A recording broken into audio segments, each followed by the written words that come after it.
Radio, your station for up-to-the-minute news, intelligent, interactive, and engaging conversation. 96.9 FM. The views and opinions of the hosts and guests are their own and do not necessarily reflect the position of the management and staff of Guardian Network.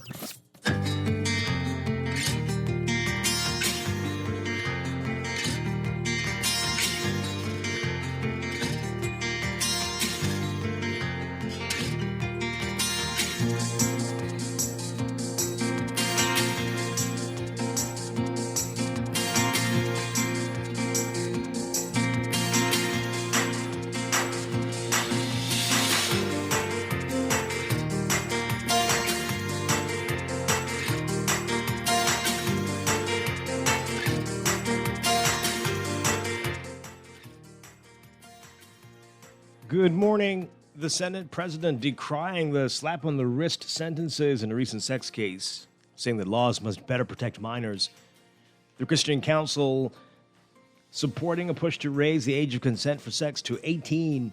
And in our discussion today, we are meeting Dr. Peter McCullough, a controversial figure, as a voice against the masses in the COVID fight. What he has to say today, it's all straight ahead this morning. I'm Dwight Strachan, and this is Morning Blend. Wake up, it's a new day.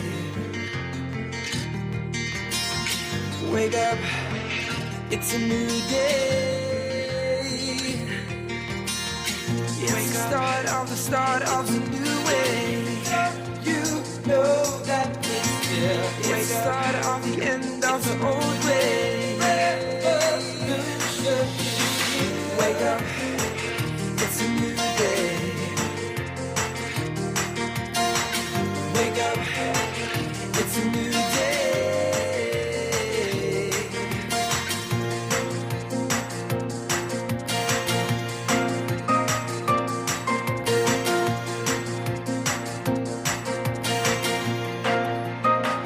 Good morning again, Bahamas. It is Tuesday, April 5th, 2022. This is Morning Blend on Guardian Radio 96.9. Again, I'm Dwight Strachan. In a moment, Don Saunders will be joining us. Don Sargent will be joining us, rather. Don Sargent. Also this morning, with so many schools back in, the traffic situation in Providence once again causing many headaches. We are addressing the traffic concerns, what needs to be done in Morning Blend Business. That's coming up. But first, it's time for the overnight, the latest breaking news from while we're sleeping, and the top national and international headlines this morning.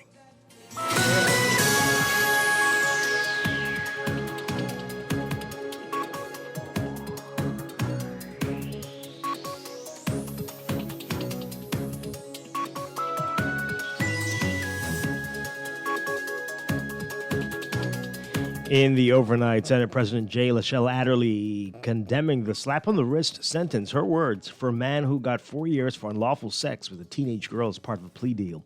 Adderley also called for revision and reformation of the law to better protect minors. Speaking in the Senate, she addressed the wider issue of gender-based violence in the Bahamas yesterday, pointing to several recent high-profile incidents. She said, quote, the recent unfortunate and traumatic cases of baby Bella, Heavenly Terveus, Charisma Culmer, and the 14-year-old child who was impregnated by a man almost 3 times her senior, only for him to receive a slap-on-the-wrist sentence, reveal that our system is in need of critical legislative and social reform. It is also demoralizing and dehumanizing when victims who do file charges against their perpetrators diligently attend court and give evidence only to see their accusers receive plea deals with a lenient sentence. Last week, 40-year-old Justin Pratt was sentenced to 4 years in prison as part of a plea deal after pleading guilty to 5 counts of unlawful sexual intercourse with a 14-year-old girl. Acting Director of Public Prosecutions Franklin Williams spoke of, quote, highly sexualized young people when asked by a reporter to comment on criticism that the 4-year sentence was too lenient. Bahamas Christian Council President Bishop Delton Fernandez says the age of consent for sex should be raised from 16 to 18. He says, quote, if adulthood and the ability to do certain things in our country is 18, then I would think something as serious as sex should be 18 also. The age of sex for homosexual sex age of consent is already 18 in the Bahamas. Deputy Prime Minister Chester Cooper said cabinet is looking at raising the legal age of consent for heterosexual sex from 16. Attorney General Ryan Pinder insisting that there was nothing sinister about the decision to drop the case against former PLP cabinet minister Kenred Dorset, who was arraigned in 2017 on corruption charges. He said that the prosecutor made the decision because the key witness in the case refused to testify without being paid, and the government does not pay for testimony. And it's now or never to limit global warming to 1.5 degrees Celsius, a new report by the United Nations Intergovernmental Panel on Climate Change warning that a substantial reduction in fossil fuel use is required. That report saying that without immediate and deep emissions reductions across all sectors, limiting global warming to 1.5 degrees Celsius is beyond reach. The report, which was released yesterday, noted that between 2010 and 2019, global greenhouse gas emissions were higher than in any previous decade. The chair of the committee saying, quote, "We are at a crossroads." Overseas, Russian forces today preparing for an offensive in Ukraine's southeast. That's according to a Ukrainian military official, as Ukraine President Volodymyr Zelensky prepared to talk to the UN Security Council amid outrage over evidence Moscow's soldiers deliberately killed civilians. Russian President Vladimir Putin's government is pouring soldiers into Ukraine's east to gain control of the industrial heartland known as the Donbass. That follows a Russian withdrawal from towns around the capital of Kyiv, which led to the discovery of corpses, prompting accusations of war crimes and demands for tougher sanctions on Moscow. Russian forces are focused on seizing the cities of Popasva and Rubezinya in the Donetsk and Luhansk regions, and the Black Sea port of Mariupol. Some of those areas are controlled by Russian-backed separatists and recognized by Moscow as independent states. Meanwhile, Zelensky, speaking from Ukraine, planned to address Security Council diplomats today amid demands for an investigation of possible war crimes. Germany and France reacted by expelling dozens of Russian diplomats, suggesting they were spies. And U.S. President Joe Biden says Putin should be tried for war crimes. In another show of support, European Union Commission President Ursula von der Leyen plans to travel to Kyiv to meet with Zelensky this week.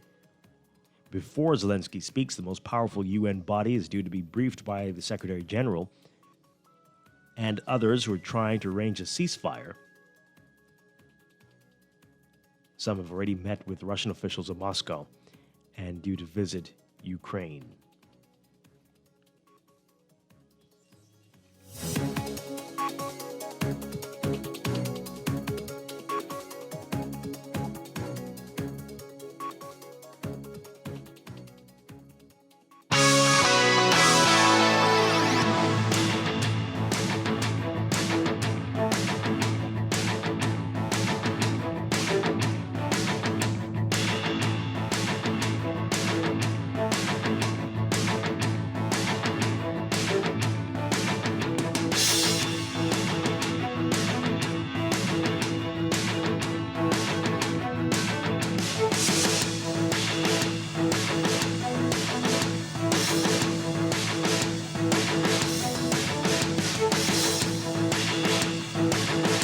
In sports, with Grifter being shelved for the past 2 years, no competitive action at the junior regional level. A number of qualifiers on this year's team are newcomers. A number of them have never experienced competition at the level of what they will see next weekend. And because of that, the B3As deemed it only fitting to have a sports psychologist as part of the contingent. A 54-member team from the Bahamas was ratified for the 49th Grifter Games on Sunday, set for April 16th through 18th in Jamaica. Head coach of the squad, Star Trackers coach Luther Roll, says that after the team's first meeting yesterday, that the young athletes are being thrown into the lion's den, and that it's their job as coaches to prepare and ensure that they're prepared as best as possible. As you may know, Jamaica's been completely dominant at the junior regional level in athletics, winning 35 straight Carifta Track and Field Championships dating back to 1985, and in recent times winning more gold medals than the total medals won by any other nation, including a record 44 when the event was held in Nassau back in 2018. Read more about this in today's Guardian Sports section. From college hoops action, the NCAA Championship, best comeback ever. That sounds pretty good to the Kansas Jayhawks. What looked like a lost cause turned into one of the sweetest wins for Kansas. The Jayhawks fought their way back to their fourth NCAA title thanks to a second-half flurry that erased a 16-point deficit and eventually overcame North Carolina 72-69 in an epic battle of power programs last night. It was the largest comeback in national championship history, surpassing the 1963 title game when Loyola overcame a 15-point deficit to beat Cincinnati at the buzzer 60-58. Kansas big man David McCormack, after making the last two baskets of the game, saying, quote, "We overcome the odds, we overcome adversity, we're just built for this." McCormack scored the go-ahead bucket from close range with 1:21 left, and then another at the 22-second mark to put the Jayhawks ahead by 3. North Carolina missed its final 4 shots, including Caleb Love's desperate 3 at the buzzer. His heave came up short after officials ruled that Kansas guard Juwan Harris Jr. stepped out of an inbound pass with 4.3 seconds left. After McCormack's go-ahead bucket, Love drove to the basket, but his shot got blocked, and North Carolina grabbed an offensive rebound and got the ball. But Armando Bacot lost his footing and turned it over, then limped off the court, unable to return. Again, Kansas beating North Carolina 72-69. That's sports, and that's the overnight. Time for your first look at weather.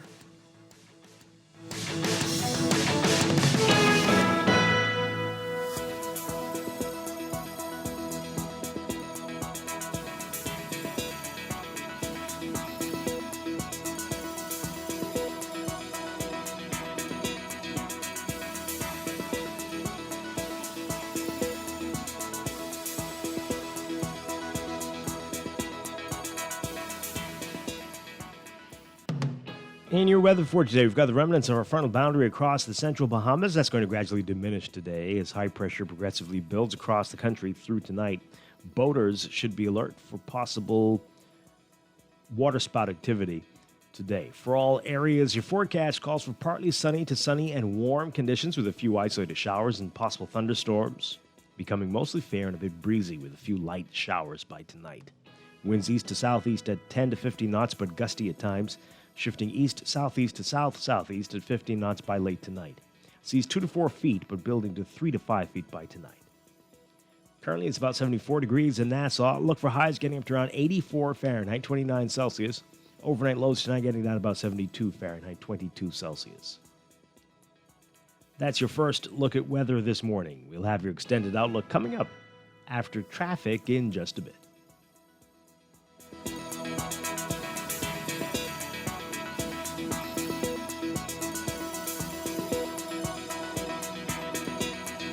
It's time for a break, but when we come back, we're discussing the day's top stories right here on Morning Blend on Guardian Radio 96.9, your home for fresh news and smart talk all day.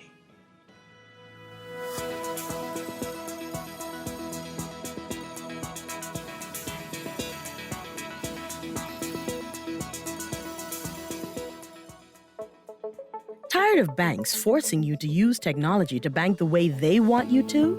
Your convenience is important. So no matter what your banking needs, Commonwealth Bank's friendly staff are always available in branch for that personal one-on-one service. But when you choose technology, our online and mobile banking app offers you state-of-the-art functionality. The choice is yours. Commonwealth Bank. Bank the way you want. Technology serves to make our lives better, so why not your business too? At Custom Computers, we've been maintaining our knowledge and relationships with top tech companies since 1987 and carry only the most trusted brands like Apple, Microsoft, HP, and more. No company has helped more businesses build reliable IT systems than Custom Computers. You name it, we've done it. Call 396-1101 to talk to any of our business experts. Find trust in your tech. Count on Custom Computers. Screws and Fasteners World, Balfour Avenue and Palm Beach Street, has those hard-to-find fasteners for you right now. You can find stainless steel regular hex, carriage bolts, galvanized bolts, threaded rods, nails, self-tap screws, sex bolts, anchor bolts, turnbuckles, masonry tools, hand tools, and weed whacker strings. Check out the rope selection and car body fasteners too. Special orders are welcome. It's your #1 fastener store. Screws and Fasteners World, Balfour Avenue and Palm Beach Streets. Call 326-1976. This is Guardian Radio 96.9 FM. Fresh news, smart talk, all day. Wake up, it's a new day. Wake up, it's a new day. It's the start of a new way. You know that it's here. It's the start of the end of the old way. Wake up, it's a new day. Wake up, it's a new day.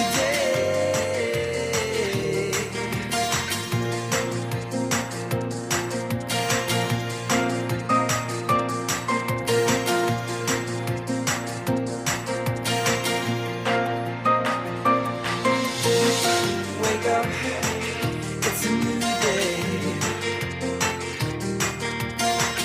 Wake up, it's a new day.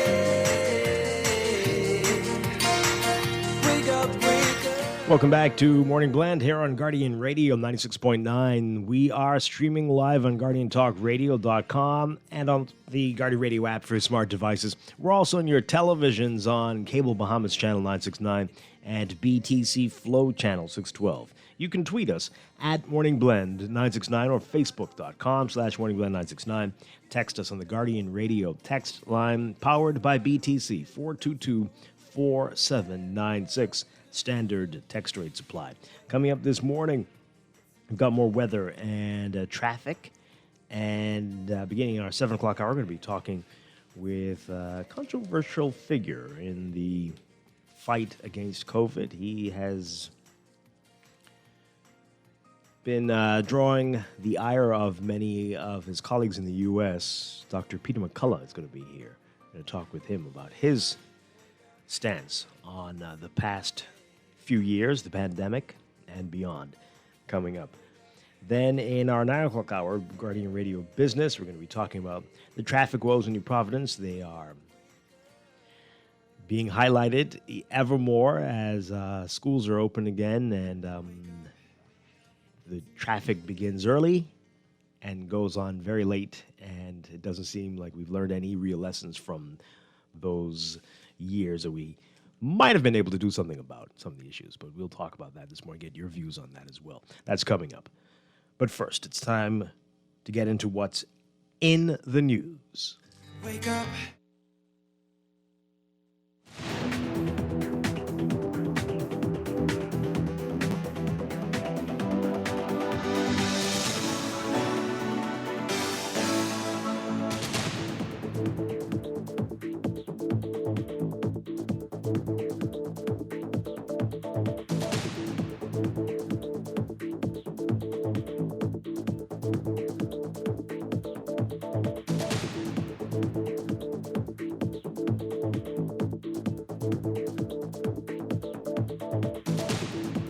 And in the news, more calling for laws to be changed to protect minors and the vulnerable in our community, our country. The Senate, the hotspot for the discussion yesterday, as the Senate President and others calling for changes to be made. For more on what happened yesterday, take a listen to this report from our Jasmine Brown.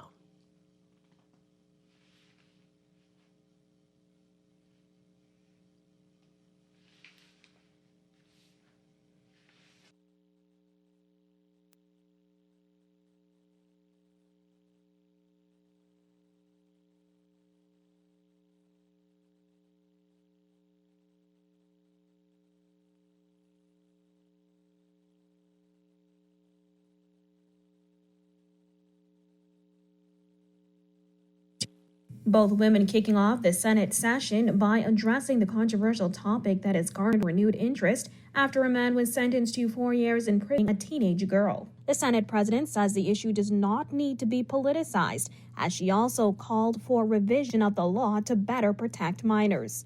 Societal laws must reflect societal values. What we value, we protect. The vulnerable in our society, from Grand Bahama in the north to Inal South, need to feel protected, need to feel safe, and need to feel empowered. This is not about politics. Last week, Acting Director of Public Prosecutions Franklin Williams spoke of highly sexualized young people when asked by a reporter to comment on criticism that the 4-year sentence was too lenient. While many said Williams' comments blaming National Security Minister Wayne Munro argued that having sex with a person under the age of consent is not rape. Munro told reporters that the girl consented to sexual intercourse, even though she was below the age of consent, which is 16 years old in the Bahamas. His comments ignited fury in many circles, with some calling for his resignation. Adderley insists efforts must be made to strengthen the response to incidents like this. Minors, in particular, need the strongest form of protection from sexual predators, whether or not they consent. The law needs to protect the vulnerable even from themselves. Sexual predators should be locked behind bars for a significant period of time and fully rehabilitated. Opposition Senator Michaela Barnett Ellis endorsing Adderley, saying the Bahamas has deep-rooted patriarchal gender stereotypes. Barnett Ellis passing of the gender violence bill and specific amendments to the Sexual Offences Act when it comes to marital rape. We don't need to be like Jamaica, where marital rape is a separate offense. An amendment to remove those 5 words, to delete Section 15, and to state that offenses apply irrespective of the nature of the relationship between the perpetrator and complainant, would remove the exception to the definition of rape that discriminates against married women. Reporting for Guardian News Network, I'm Jasmine Brown. All right, this is going to be a big topic, it seems, for quite a while. Let's get your views on what was said yesterday, though. Still hearing on other shows throughout the day, the wildest comments of this show were out there. But still, a whole lot of you feel that these minors need to be punished and need to be dealt with a very hard and steady hand for being young, I guess. Let's hear what you have to say, though. 323-6232, 325-4316, 325-4259. Tweet us, Facebook us, text us, 422-4796. So you saw what happened over the weekend. You heard the show yesterday, I hope. And that this idea to raise the age, which has been out there for a while, but to the emphasis now to raise the age of consent to 18 across the board is being answer to the challenge of pedophiles and freaks messing around with young people. And as was rightfully said yesterday, these are very different issues, and it's quite doubtful whether that will make a difference. Quite doubtful. I was thinking about it driving in this morning. I mean, we have a major problem. We're going to be talking about the traffic problems, business hour at 9 o'clock. But we've got a major problem. We know this. Of people driving without a license, people driving without insurance, people driving without any care at all. And the age that you can get a driver's license is 18. I mean, if someone were to propose that we raise the age that you can get a license to 21, what would that change? Would that change anything at all? Or will you just have a whole lot of people driving around without a license and doing the same thing they're doing now? We're not addressing the root issue of our problems at all. And that has to be done. And I agree with the Senate President. Slap on the wrist sentences won't help. That's not helping. That's not helping to address the issue. It's making things worse, it seems, because people say, well, that's a tiny price to pay. But we've got a big problem. And based on the calls we've been getting, some of the text messages, people don't see this as being their problem. It's these hot children, these little slack children, causing stress. We'll get to what the Christian Council says about raising the age of consent in a bit, but let's hear what you have to say. Let's go to the phone lines. Good morning, caller. You're on the air. Good morning, Glenn, and thank you for taking my call. Hi. You know, I would like to draw a comparison between India and the Bahamas, who were both under the British. But they abandoned that British system, but we still adopt it and trying to struggle with how to deal with understanding what was given to us that's really not ours, indigenous things. Well, I don't know if they've abandoned everything. They've tailored, they've adjusted some things. They did a very good job at raising children, some of them. Perhaps much better. I don't know if the crime anyway. But what I just want to say is there's some teachings that I read from India, and one by Khalil Gibran, I think it is, where he says that your children are not your children, but they are the sons and daughters of life. They come through you, but not from you. Oh. And to add on to that, which means we really should be, instead of growing up our children, we should be growing with our children. Mm-hmm. And I think that's the big difference we do here in the Bahamas, where we let children grow up themselves, and we're not a part of the process of growing up every moment, trying to let you know and feel free to let you know what's going on. And I think if we could just grow with our kids and not growing up our kids, we may find better results. That's all I want to say. Perhaps. That sounds really good. Thank you very much. Appreciate it. Thank you. All right. Let's get to what the Christian Council president is saying in this report from our Berthany McDermott.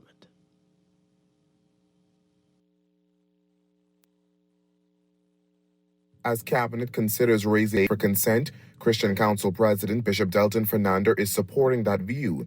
He says 18 is a suitable age. If consent and adulthood and the ability to do certain things in our country is 18, I would think something as serious as sex should be 18 also. So as pastor, as a father of a daughter and a son, I would say 18 is an appropriate age to give consent. His comments shadow those of Deputy Prime Minister Chester Cooper, who in a Facebook post said Cabinet is looking into the matter. He said the discussion about the age of consent should be followed by action on the part of lawmakers. Cooper previously called for the legal age of consent to be increased to 18 years of age. Cooper's statement came after National Security Minister Wayne Munroe was saying a 4-year sentence given to a man who impregnated a 14-year-old girl was too severe. I really don't look to those people to give me my position on things. I really think as a father, if my daughter has been assaulted, raped, and impregnated, I expect the court to take its due course. The time and sentencing, I need more information to know how did it get to 4 years, because it really, really seems to be a short time for such a horrendous thing. Fernando added that he doesn't believe in blaming the victim, but in protecting them. He stressed, though, that the church is doing its part. I think the criticism of the church is always based on those who don't know what the church is doing in society. That while others are just waking up to this, most by church people, we're trying to move Christian counseling to the next level. That the first person these incidents happen to, they come to the desk of pastors. And I know we don't get that information in John Pub because we are very good at being confidential. But I want to assure you that pastors are on the front line. Reporting for the Guardian News Network, I'm Berthany McDermott. Okay, so let's talk about it. So there's a couple of things going on there. You hear what the Senate president is saying, and I think that's a different issue from raising the age of consent. But let's talk about all of it. 323-6232, 325-4316, 325-4259. Tweet us, Facebook us, text us, 422-4796. Let's go back to the phone lines. Good morning, caller. You're on the air. Good morning, Dwight, and good morning to your guest. Hi, good morning.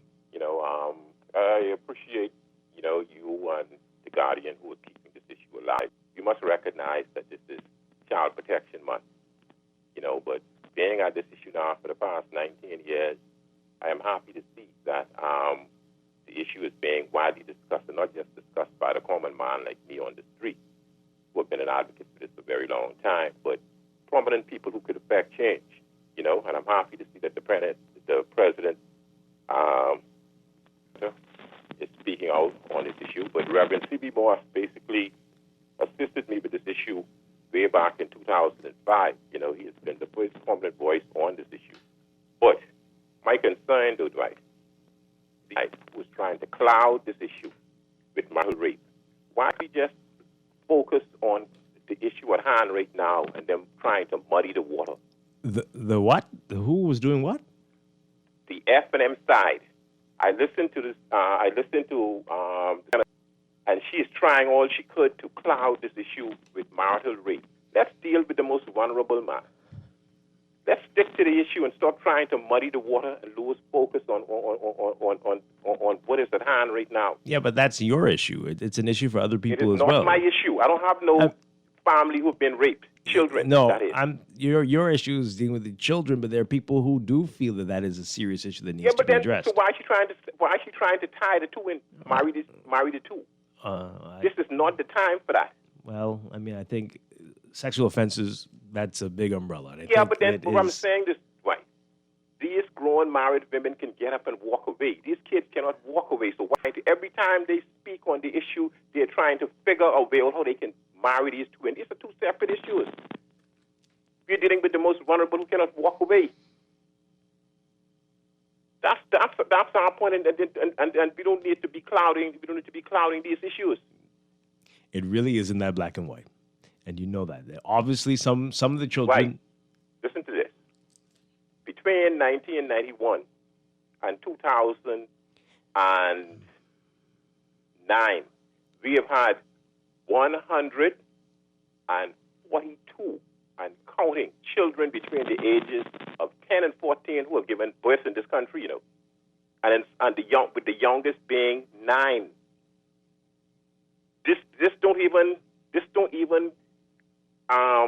This not the areas of the other issues where children have been infected with AIDS and HIV.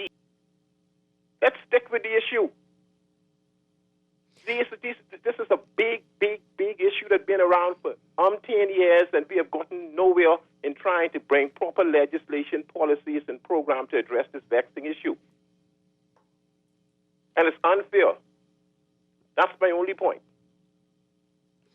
Okay. All right, thank you very much. There's room for all of these things to be addressed. And you don't have to... Oh, boy. Okay.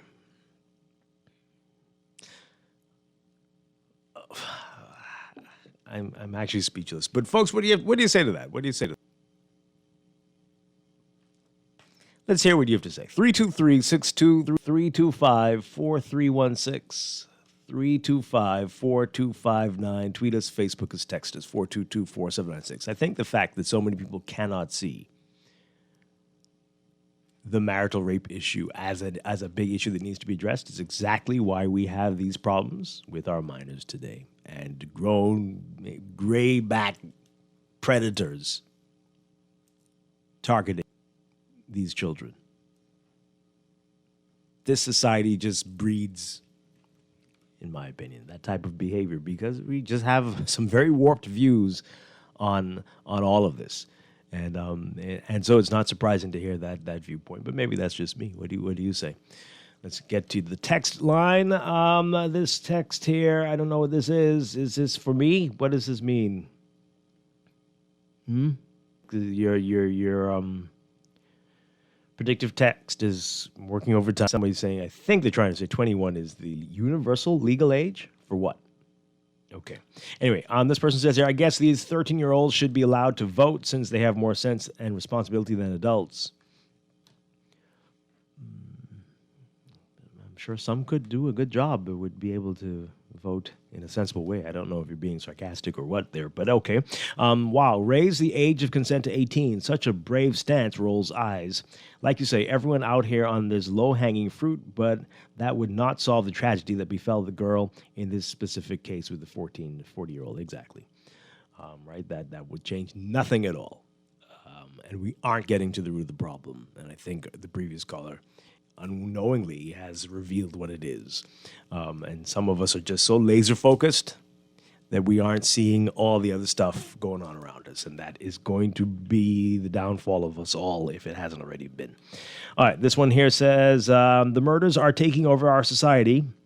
Can the same approach as the age of consent and sexual offenders be directed to tackle crime? Oh, my goodness. The Bail Act needs to be revisited and the laws and sentences need to be revamped. So what are you saying? Forget about the sex crime stuff and just focus on the murders, and because that's more important to you. See, this is the same thing that the caller was saying. Everybody's got their priorities, and so you think we should abandon everything because we can't do more than one thing at a time. Okay. Another one here. I don't know who this name is. Oh, okay. Yes. This one says, yes, your previous caller must not believe in marital rape. He just might be a so-called Christian. Anyway. You're speechless, Dwight? I agree with that caller. You heard those stats? It's bad. Let's deal with it. Yeah, no one's saying not to deal with it. You've got to deal with it, but don't discredit that marital rape is a problem. It is right now not even recognized. You're saying the married woman can just walk away. Yes, but then, okay, so what? Just tell the children to walk away and leave the pedophiles. Yeah, walk away, children.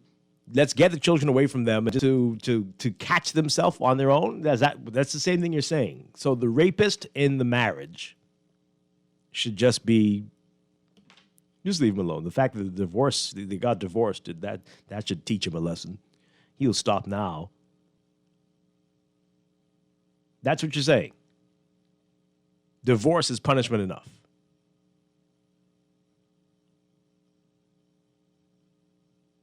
Yeah? Okay.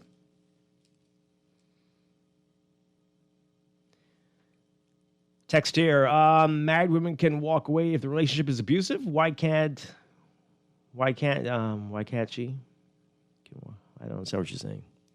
But we've seen it before. Many women have tried to walk away. They do leave, and they are killed by their ex. We don't know if they were in a relationship where they were raped. We don't know, because what can you do? You're with this person if you're married, and the law doesn't recognize that. But we've seen it many times. We've got many examples. So walking away sometimes. 323-6232, 325-4316, 325-4259. Tweet us, Facebook us, text us. Another text here. Nothing happens in this country because we can't address two issues at the same time, and everyone thinks everyone else's problem will take away from their problem. It does seem so. I don't know what's going on. Why do we think we can't? We've got enough people sitting around, some doing not a single thing. What is the issue?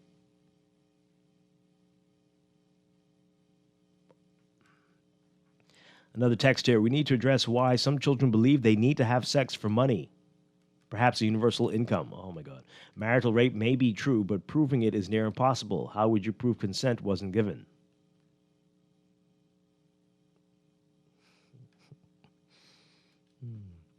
The children are more than likely believing that because they've been, unfortunately, around some people who make them believe that is something they should do. And this is back to what the DPP was saying that made everyone so angry, that there are influences in a lot of children's lives, including parents. And again, we've heard this story many times, so let's not act brand new. That there are some people who will tell these children you got to do whatever it takes to survive. I don't have anything. I don't have it. So you got a way to make that money to get what you want.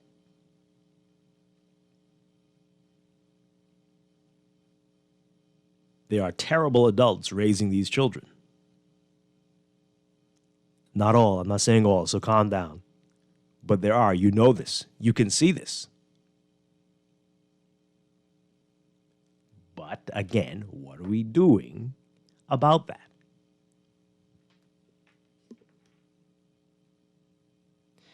This text here, come on, we have tangible statistics on our children. Strengthen those laws first. What would you like to see? What type of things would you want to see? Tell us. 323-6232, 325-4316, 325-4259. Good morning, caller. You're on the air. Yes, good morning, Dwight. Hi. Seattle Johnson. Just provide me a little leeway here. I do agree with Cleaver Duncombe in regards to the fact that we often conflate and convolute our dialogues in relation to different things. When you look at the statistics that he gave you, remember he's referring to statistics directly of individuals who have given birth within the Bahamas. It doesn't count those individuals that are under the age of consent that is sent off to different jurisdictions by families, etc., for reasons that are on. But what happens is that when we look at each one, there will be no such bill known as the Child Protection Marital Rape Act. Each one of those has its own separate and merits that has its own discussion in law and its own nuances as we try to resolve those particular issues. And so when we convolute and conflate them as one thing, we are then creating an environment, for lack of exactly what it is that we have to do to resolve these. Yes, let's use an example. We had the bill for citizenship that was going on for years, right? For 49 years, we discussed this, and because we conflated and convoluted it, we now see even former prime ministers saying, "Oh, we could just pass this in a simple law." And I simply say that if we actually want to resolve some of these issues that's been cultivated and culturalized in our community, we have to have a succinct conversation on it. Let's use an example. There's a social delusion that has been integrated within our society because of social media, and that itself has begun to condition our children. And social media and technology has been misappropriated for growth, which causes them to adopt certain behavior that is not normal, that was not the norm within our community, and is becoming a new culture in our society. And so when we begin to look at each circumstances that we need to address, we could more directly go to resolving those issues if we look at them individually. How do we resolve the leak in the roof as opposed to the leak in the bathroom? Those are two different processes. They are both leaks, but they are two different processes for resolving them. And I think it's time now for us to mature as a society and have conversation in context and seek to resolve them rather than just talk about them. Thank you so much. All right. Thanks a lot. 323-6232, 325-4316, 325-4259. Tweet us, Facebook us, text us, 422-4796. All right, more of your text messages here. So if children believe they should have sex for money, do you think changing the age of consent would make a difference? The answer is because deep thought is hard. This goes back to the crime issue, right? More police, more shot spotter. Yeah, we need them, sure, but will that change anything? You just will figure out there's a whole lot more gunshots and shooting victims than you had or knew before, but it's not getting through as to why all these people are getting shot, why people want the guns, why the people, the gangs, why all of this stuff, it just goes unresolved. And you just keep chasing, or you've got more people helping to chase that rabbit.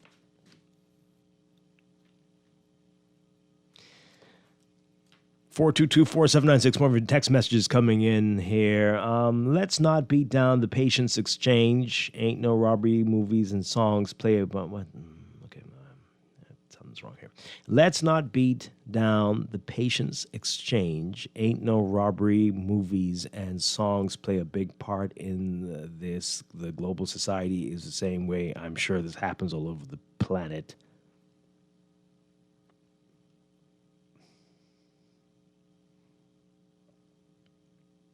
Trying to process the text. Oh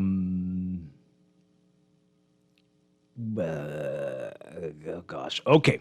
I'm not sure what you're saying. Tell C. Allen that old men dealing with, I'm changing it, young girls was here.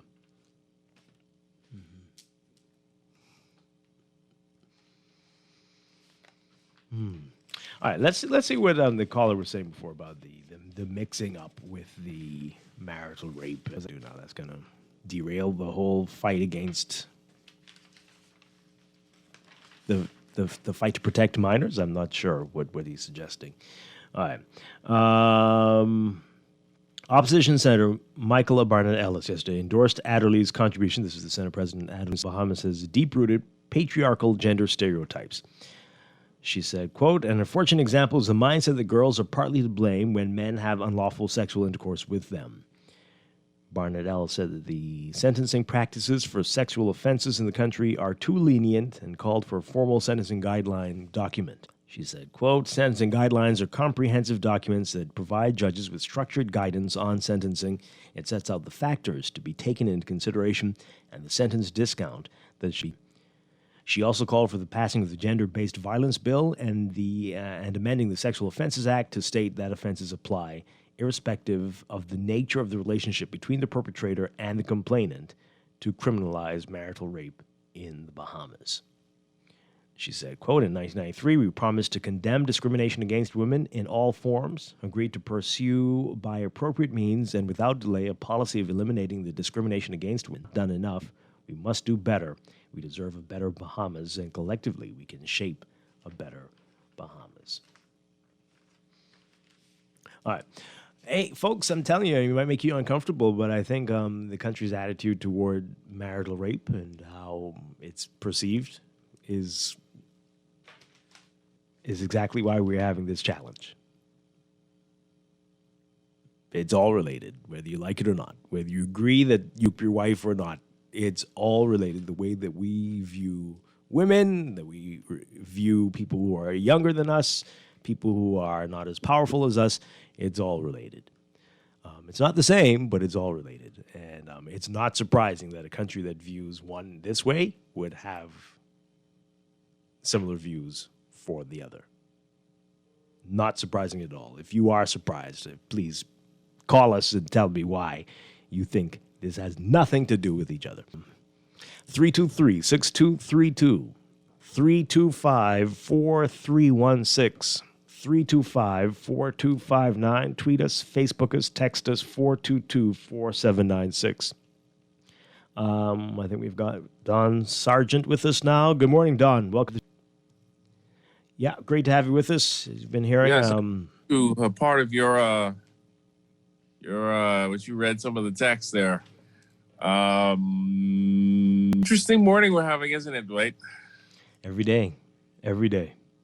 Yes, your part about everything being interrelated that seems to be disconnected is absolutely correct. And oftentimes we like to think of things as being separate in a bubble or in silos, and that you can open up those silos and deal with those issues. But no, everything is more like water than it is just air. When you throw dye in one side of it, it tends to, mess the whole pool up, Dwight. So you're right. I think in our attitudes towards women in general, or it's not. Oh, it's all interrelated. Attitudes towards marital rape, situations we have with the culture of, what's been going on in this country for quite some time with, these people who are child molesters and stuff. Lord Dwight, sometimes like a bit of a broken clock. Well, it's not a broken clock. Like we're on day where these things happen and we talk about them again. And then we highlight these issues and people tell us we're wrong and we're crazy. And we come right back to this all over again the next year or a couple of months later. And we're like, hey, this is still a problem. Yeah. I don't know, Dwight. Maybe I'm just getting old. Well, you've got a lot of company there. All right, so we're asking people how will changing the age of consent, raising it to 18, what difference it'll make here. This is a text. Changing the age ensures that there's no crutch to lean on when you're in court. No 7 to 14-year-old can consent or whatever they're saying. Oh, I guarantee you they will still be saying it. They will still be saying it, especially... Yeah, I think we should spell out in law this whole situation of consent. I think you also should... I mean, it is partially... I think we should absolutely make the age across the board 18, to my understanding of reading that. If someone's in a same-sex relationship, the age of consent is supposed to be 18. But if it's a heterosexual relationship, I believe it is 16. Right. And then it gets a wonky. But I think it should be 18 across the board. I think actually at this point, we should move towards mandatory minimums with the situation as well. So I didn't say in especially egregious cases, just in these cases in general, if you are found guilty of certain things, like how we do where people serve, 4 to 7 years on a consistent basis based on case law, we should move that up to 10 years. And if you have multiple charges of these things, I think the sentencing guidelines should reflect that you serve this time consecutively and not concurrently. So if you've been doing this for years, as we've seen in many of these cases, these guys have multiple counts of these things. You shouldn't be serving all the time concurrently, where it's like whatever's the highest charge is the amount of time you serve in prison. So no, if you have 4 different charges and you're found guilty on all of them, and it's 40 years in jail, you go to jail for 40 years. If we always talk about having like we talk about a death penalty from time to time on this in this country, right? Talk about it being a deterrent. Well, if you want to seriously talk about deterrence and proper punishment, I think this is something we should be looking at. And also, too, like you said, to deal with the actual issues, like why are people buying the guns in the first place? Well, why are people doing these things in the first place? This whole conversation about rehabilitation and therapy, maybe even exploring the option, Dwight, what the UK has done in the past, which is chemical castration. So if you're a repeat offender on these things, we should, you're a threat to society, essentially. So I don't know. Most of the time that I've seen in these famous cases of persons, whether they be pastors or community leaders and stuff that are involved, essentially with buggering kids, they've been doing this for years. So this is some sort of pathological behavior. So I mean, we should be treating it as such. So I don't know, Dwight. Those are just some thoughts and ideas. And I think the deterrent in this instance is that these people obviously are doing this over and over and over and over again. So removing them from the circulation of being able to do this in and of itself is a deterrent. But that's my opinion. Well, I'm trying to see here. What's the reason that people are saying? What is the reason? Is it to end the discrimination? Because we do have, once again, as we love to do here, different rules for different people with different ages of consent. Is it to end the discrimination, or is it just because we think that will do something to prevent grown adults from messing around with young children? Which one is it? What do you mean, Dwight? I mean, because to end a discrimination would be something that you could say, well, that makes sense. But when, especially as we talked about yesterday, the child in the matter that has drawn all this attention to the matter was 14, and nowhere near, well, not quite, near where she could give consent legally. What difference would it make here? And are we really expecting any change? Because this doesn't change the mindset of the predator at all. At all.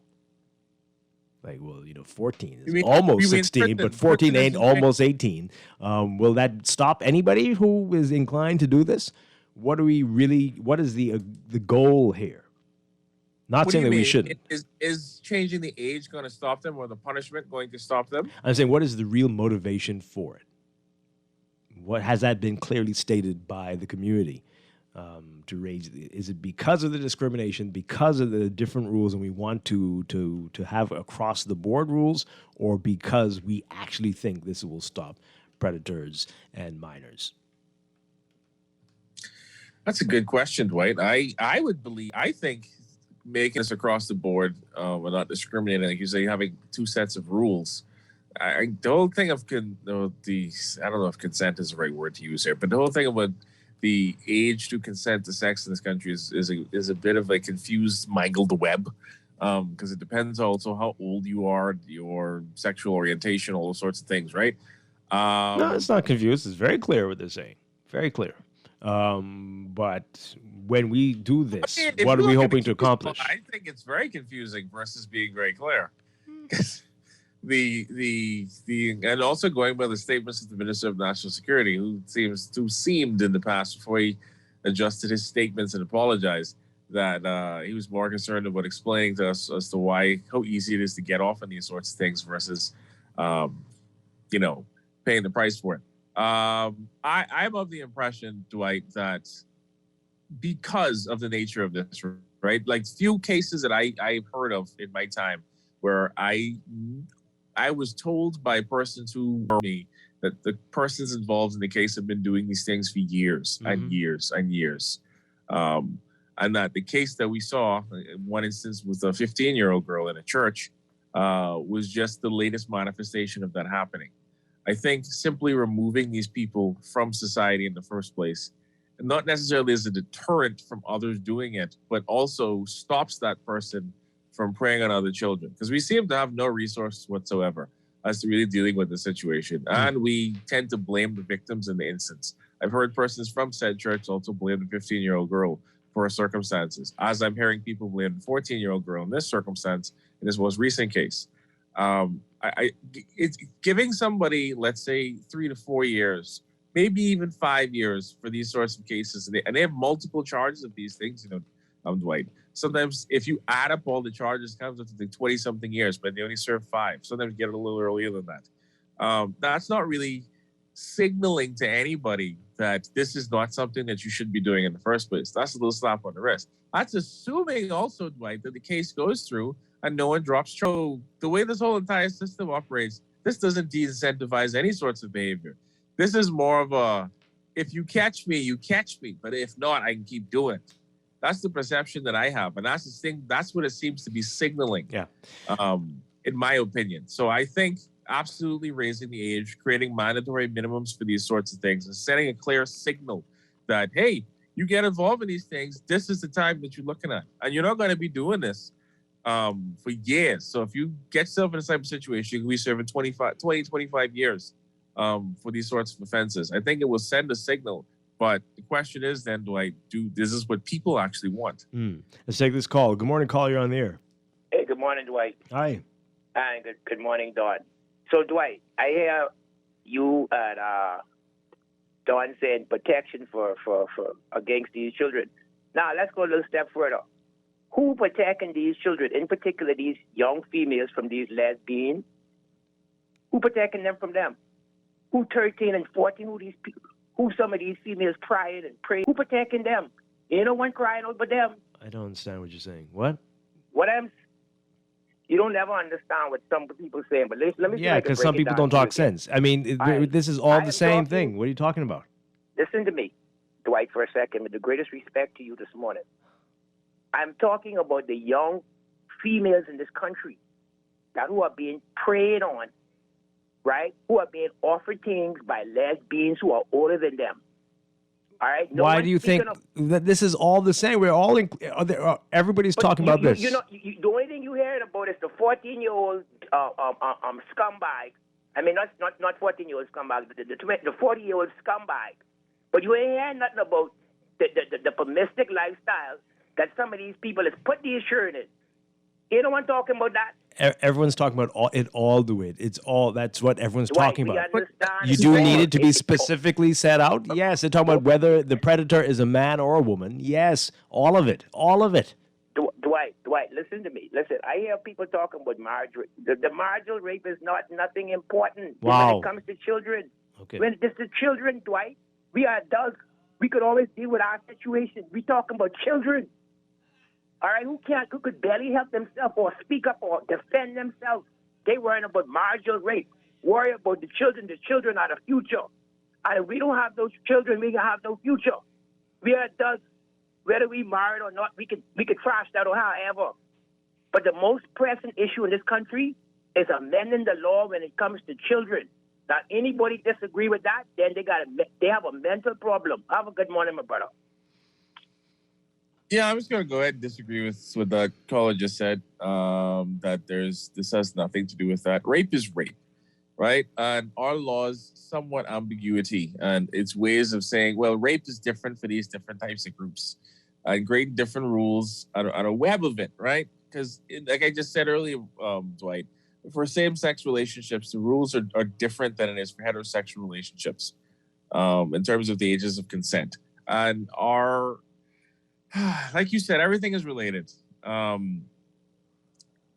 If you can't see the issues and how all these, because I don't know, it's what I feel like I'm just talking to a brick wall. Yeah, I think that's exactly the case.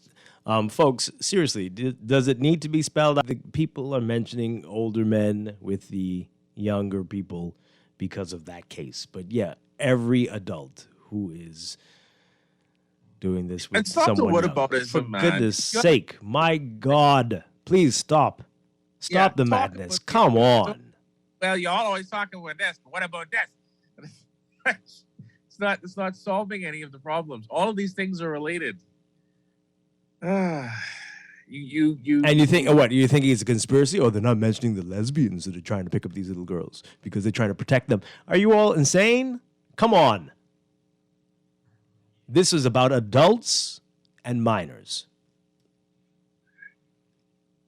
As simple as that. I stand by my point about mandatory minimums. I think it should be minimum 10 years. All right, let's take these calls really quickly, and then we've got to take a break. Good morning, caller. You're on the air. Hi, good morning. Good morning. Hi. Yes, Dwight, I agree with Cleaver Duncan, the Allen, and the caller a while ago. And I'm a woman, 62 years old, that we need to separate what's happening with the children and from what's happening with marital rape. Let me tell you something. It's disgusting what's happening with the children. You heard what Cleaver Duncan said. You heard the statistics. A 9-year-old, man, it needs to be dealt with because guess what? These same children, whether it's a male or a female, when they grow up, they're going to be angry, and then therein lies, we'll have them, some of them will get into marriages, and then they'll have these things happening within their marriages. So just separate the two, deal with that situation with the children, and then maybe we will have better kids growing up because we'll be protecting them, and we would help them to grow. You know, and then they'll be in safer environments. That's what we need to do. We need to work with them. Let them grow up to be productive citizens. Okay? Let them, be protected so they could, it's so sad. Please leave the politics. It is convoluted and too much politics. Leave it out.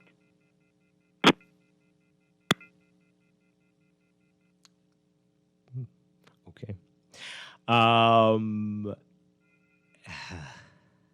Let's read some text messages and then we'll go to the break. This person says here, maybe the wife not having sex with her husband causes the man to seek out the younger females. I don't know why you said that text. What are you trying to prove? What is that all about? What are you justifying something? Are you making a joke? What is it? What was that for? Okay. Another one here. Morning again. All these issues aren't just isolated to the Bahamas. This is a global issue. Issues that movies, songs play a big part in influencing our kids. This person says here, I guess, I respect for you dropped a little every time you suggest chemical castration. You go live in a country that is okay mutilating men. I hope you don't get it. Hope you what? Don't get. Okay. Okay. Yeah. If this is happening to someone, the question you should be asking rather than that is why are they molesting children? Are we defending child molesters now? That's the reason why they were doing this, because these people were repeat offenders. They get out of prison and then you go immediately back to molesting and raping children. Okay. And they don't have a death penalty. That's why they sought chemical castration in the first place. And we can't seem to ever do the death penalty, even though it's on the books. So I don't know. That's why I draw the comparison between the two. This text here, this is me asking what are we hoping to accomplish by raising the age of consent. They're saying here, we hope to accomplish harsher punishments. The same argument can be had for wanting marital rape laws. No, not quite. Maybe if you say something like we'll raise the age. Hold on one second, Don. Hold on. If you raise the age to get married, maybe to 25 or something, you could claim that that's the same thing. But no, it's not. That doesn't make sense. What were you going to say? there is no laws. There is an exemption in the penal code. That's it. If you remove that line, and this is not the first time we've had this conversation. In 2009, Loretta Butler Turner stood up in the House of Assembly and addressed this too. There's an exemption in the penal code that makes this, that it creates the situation that we currently have. That's it. Yeah. It's not like we have a series of laws that specifically say that you can't do this with your wife or you can't do this. No, it's an exemption. That's it. That's all I'm getting at. That's it. This text here, y'all aren't talking about the older women and who are gay. And if you think someone is stupid, Dwight, just know people are listening and recording you. I don't understand. What's okay, fine. These big grown women having sex with young girls, I see it every day. You see it every day. Wow.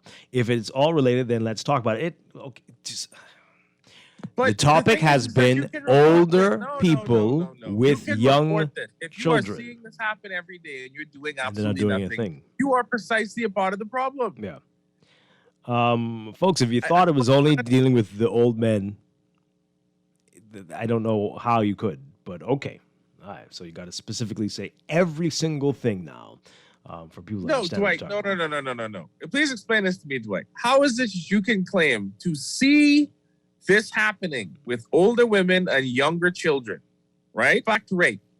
You can see this happening every single day is what this person is claiming, but yet you do nothing about the situation, but you call in or text into a show to say we're not handling the situation that you are witnessing every day and not reporting. Please make that make sense.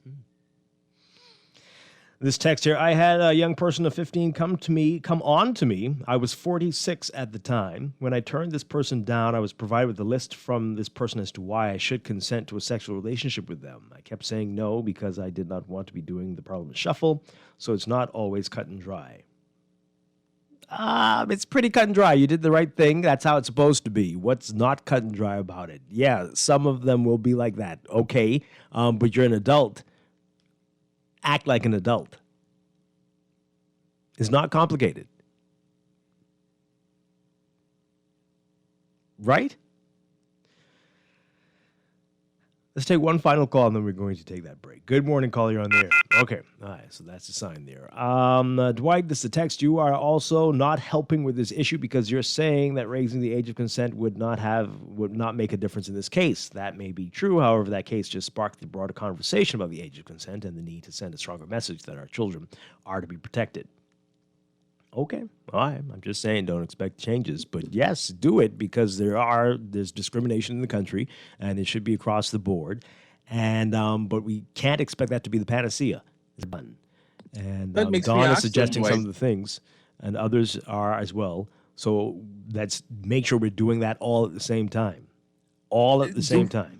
Is there political will seriously to change this legislation though? For now. Because it's a hot issue.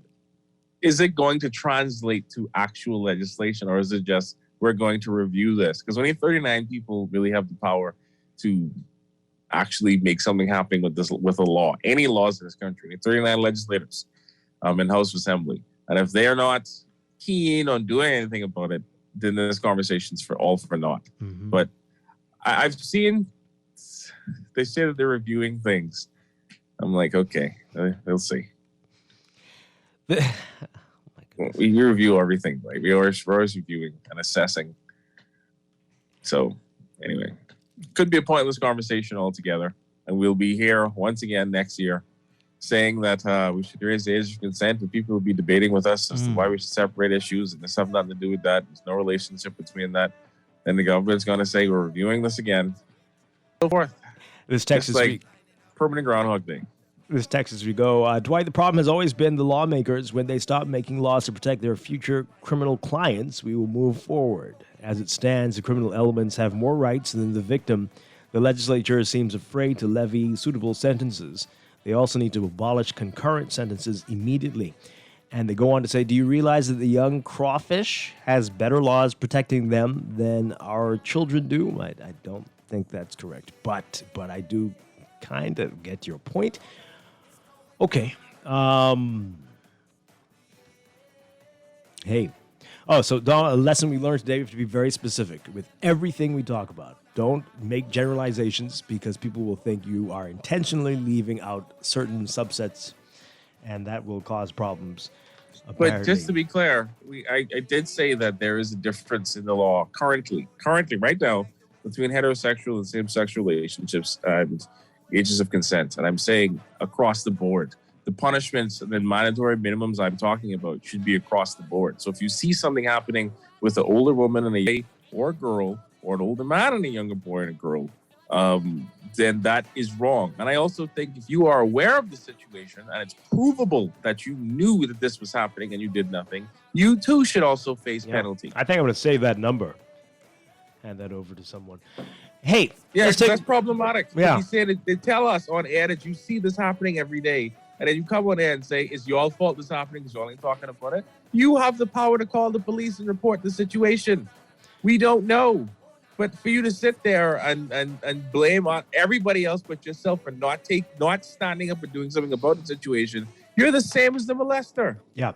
We got to take a break. When we come back, you're not going to want to miss this. We've got Dr. Peter McCullough with us, and we're going to have a great conversation. Don't know who he is? Google him. And then we'll get back. Stay with us.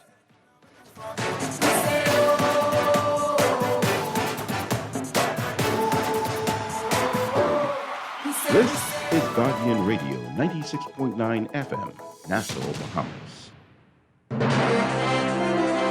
This is AP News. I'm Rita Foley. Around the world, there's outrage over the videos and photos of civilians allegedly deliberately killed by invading Russian forces in Ukraine. Moscow says the images are fakes and forgeries. President Biden says Russian President Putin should be tried for war crimes.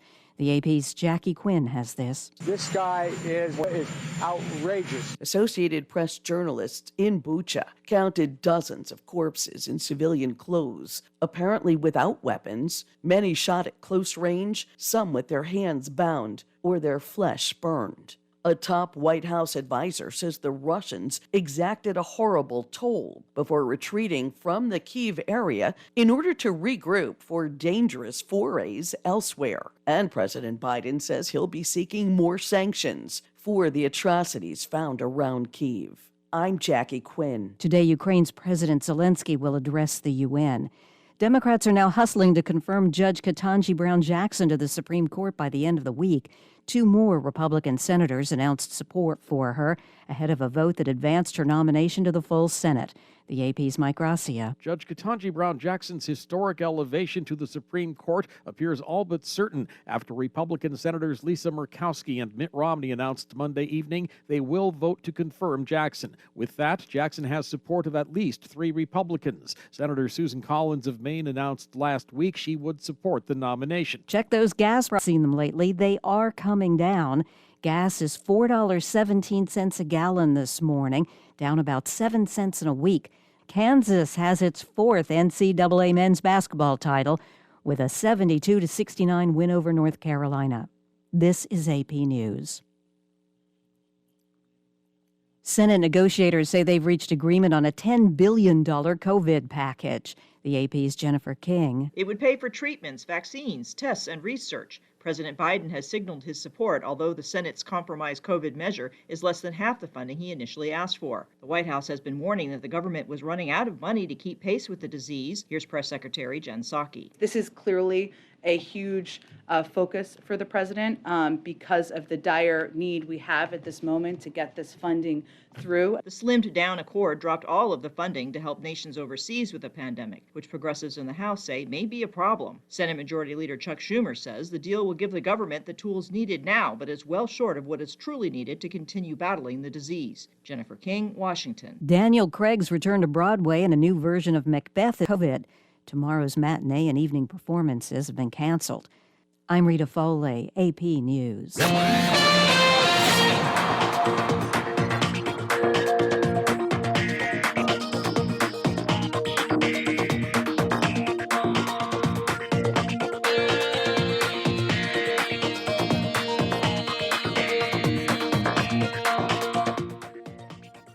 It's time for your first look at traffic for this morning, brought to you by RBC. From house hunting to home sweet home, RBC is by your side.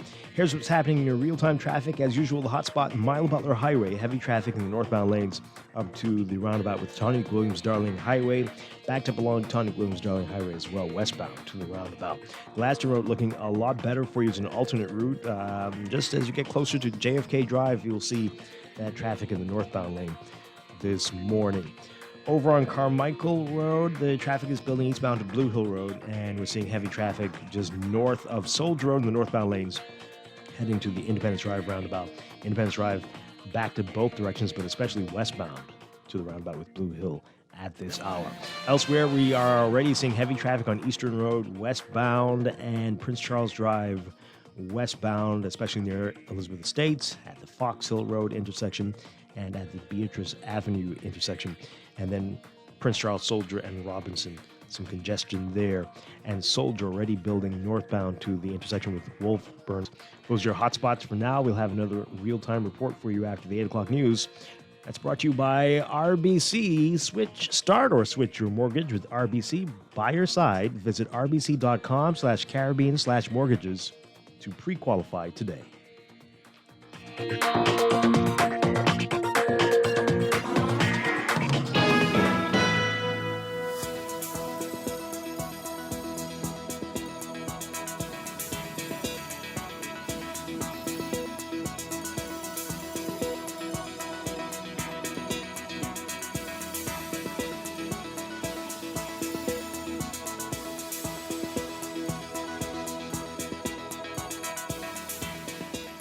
Time for another check of your weather for today, brought to you by the Ministry of Health and the Pan American Health Organization. Here's what's happening. We've got the remnants of a frontal boundary across the central Bahamas now that's going to gradually diminish today as high pressure progressively builds across the country through tonight. For all areas, look for partly sunny to sunny and warm conditions with a few isolated showers and a possible thunderstorm, becoming mostly fair and a bit breezy with the fight tonight. Temperatures getting up to around 84 degrees Fahrenheit, 29 Celsius. Overnight lows tonight getting down to 72 Fahrenheit, 22 Celsius. In your extended outlook, high pressure will begin to shift eastwards by midweek, once again raising seasonal temperatures quite a bit as prefrontal activity ahead of an approaching frontal boundary will impact the northern islands through to Thursday. So for tomorrow, Wednesday, partly sunny to sunny, warm and a bit breezy with isolated showers. Thursday, variably cloudy, hot and humid with isolated showers and possible thunderstorms in the northwest Bahamas. Partly sunny to sunny and warm with a stray shower or two possible in the central and southeast Bahamas. That's your morning blend weather check brought to you by the Ministry of Health and PAHO, reminding you that COVID vaccines and boosters are now available at South Beach Clinic on Monday, Wednesday, and Friday from 9 a.m. to 12 p.m. On Wednesday at Flamingo Gardens Clinic from 1 p.m. to 5 p.m., Elizabeth Estates Clinic from 3 to 6 p.m., and Fleming Street Clinic from 4 to 6 p.m., and at the Mall at Marathon, Monday through Saturday, 10 a.m. to 6 p.m. Visit vax.gov.bs to book an appointment or simply walk into any of the locations.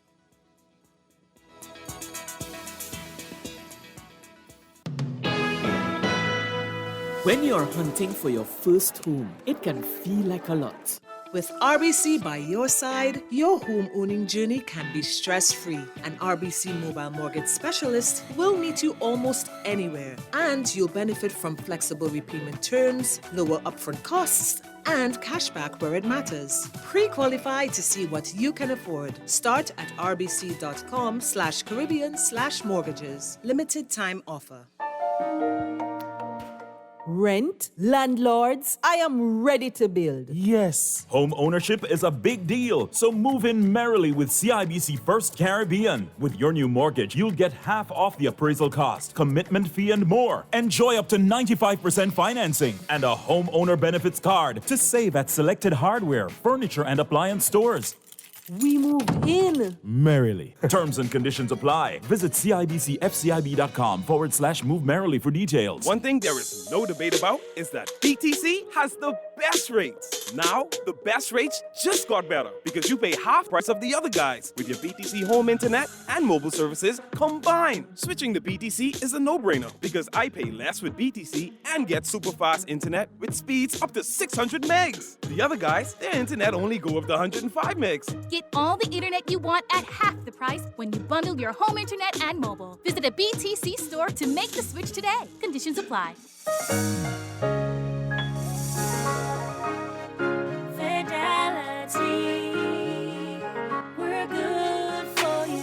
I used to think of the bank as my personal ATM machine. If I wanted a new car, new furniture, a weekend trip to Miami, no problem. Just max out the credit card or top up my loan.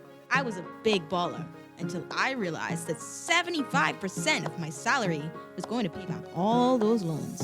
Fidelity's personal financial coaching was the best solution. Fidelity gave me a plan with a debt consolidation loan that has a built-in savings that pays 5% interest. I now only have one low monthly payment plus money in my pocket. Give Fidelity Bank a call at 356-7764 in Nassau or 352-6676 in Freeport. Visit any of Fidelity's locations or visit a website at fidelitygroup.com.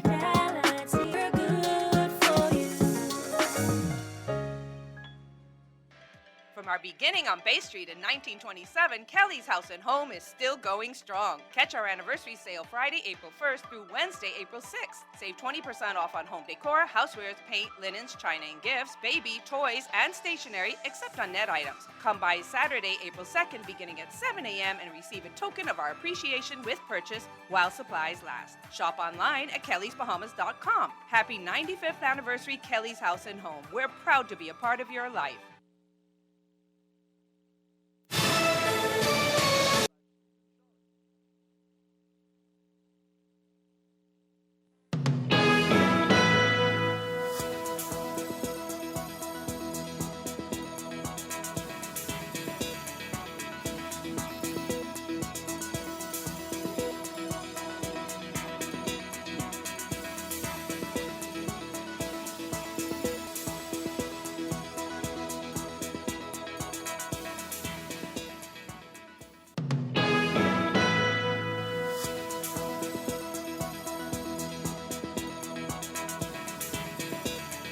Welcome back to Morning Blend here on Guardian Radio 96.9. We are streaming live on GuardianTalkRadio.com and on the Guardian Radio app for smart devices. We're also on your televisions on Cable Bahamas Channel 969 and BTC Flow Channel 612.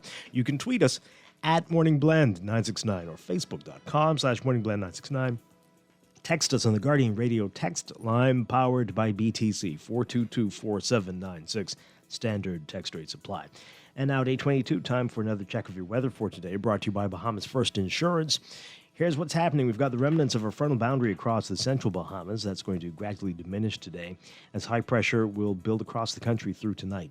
For all areas today, your forecast calls for partly sunny to sunny and warm conditions with a few isolated showers and possible thunderstorms, becoming mostly fair and a bit breezy with a few light showers by tonight.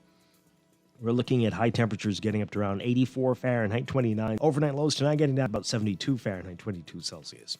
In your extended outlook, high pressure will begin to shift eastwards by midweek, raising seasonal temperatures a bit, or quite a bit. And a prefrontal activity ahead of an approaching frontal boundary will impact the northern islands through Thursday. So for tomorrow, Wednesday, partly sunny to sunny, warm and a bit breezy with isolated showers. Thursday, variably cloudy, hot, and humid with isolated showers and thunderstorms in the northwest Bahamas. Partly sunny to sunny and warm with a stray shower or two possible in the central and southeast Bahamas. That's your Morning Blend weather check, brought to you by Bahamas First Insurance. What's first for you comes first for us.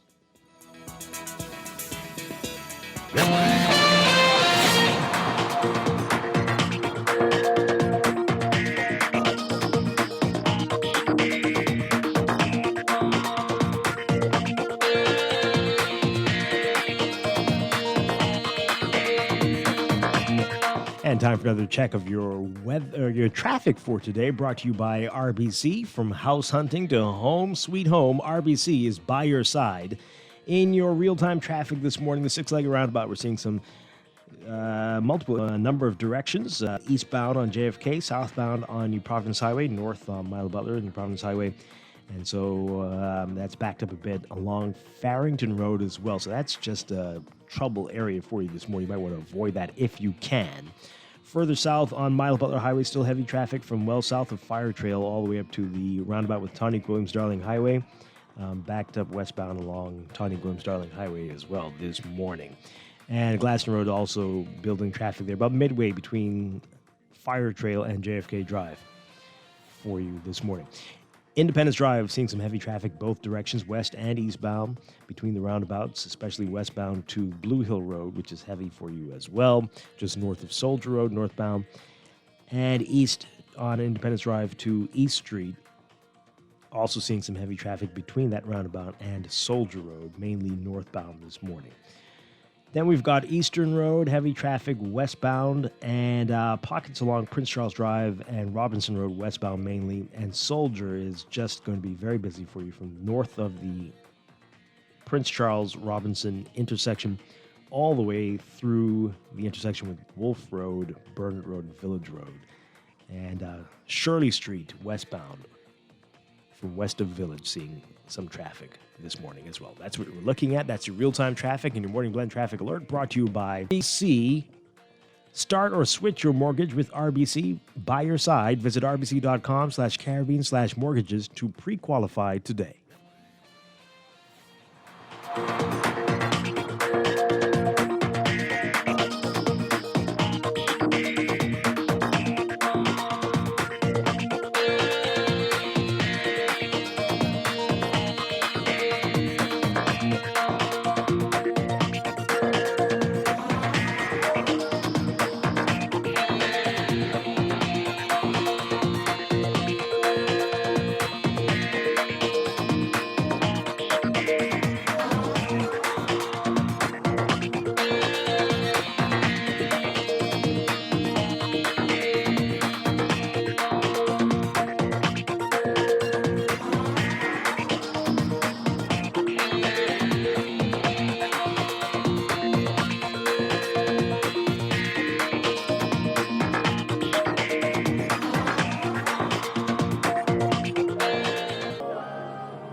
You, yeah, you, point out all my flaws and insecurities. We are back here with Morning Blend on Guardian Radio 96.9. Dwight Strachan along with Don Sargent. And this morning we have a very special guest in studio. We have special guests in studio. We've got, with Optimist, we've got Andy Knowles, and we've got Dr. D. Archer Cartwright, who is the host of The Doctor Is In right here on Guardian Radio tonight, Tuesday nights. Yes. And we've got cardiologist Dr. Peter McCullough, who is quite an interesting figure, and we are very pleased to have him here. Good morning to all of you. Welcome. Welcome to Morning Blend. Good morning. Good morning. All right, so Andy, you're going to tell us about why Dr. McCullough is here, and then we'll talk to the doctor. I'm going to just mention Optimist, and then I'll let Dr. Archer do that. Okay. But I just wanted to say that Optimist is an acronym, and it stands for Therapeutic Interventional Medicines, Increasing Safety and Trust. Okay. So that's what we're all about. Optimist is a committed group of doctors, medical professionals, pastors, lawyers, and concerned citizens who are banded together to promote an expanded protocol in the COVID-19 fight, which includes the use of ivermectin and other therapeutics to save more lives. So we're a group that want to save more lives, and we're about doing that the best way we think is helpful. Okay, all right. And how long have you been around? I mean, this is clearly since the pandemic. Well, actually, we're probably close to a year. Yep, and we've been growing quite large, and a lot of doctors and, like we said, pastors, lawyers, and so forth are part of the group. Mm-hmm. And that's one reason we're here today. And Dr. Archer could probably expand on the relationship with Dr. McCullough. Okay, all right. How many members do you have? Do you know?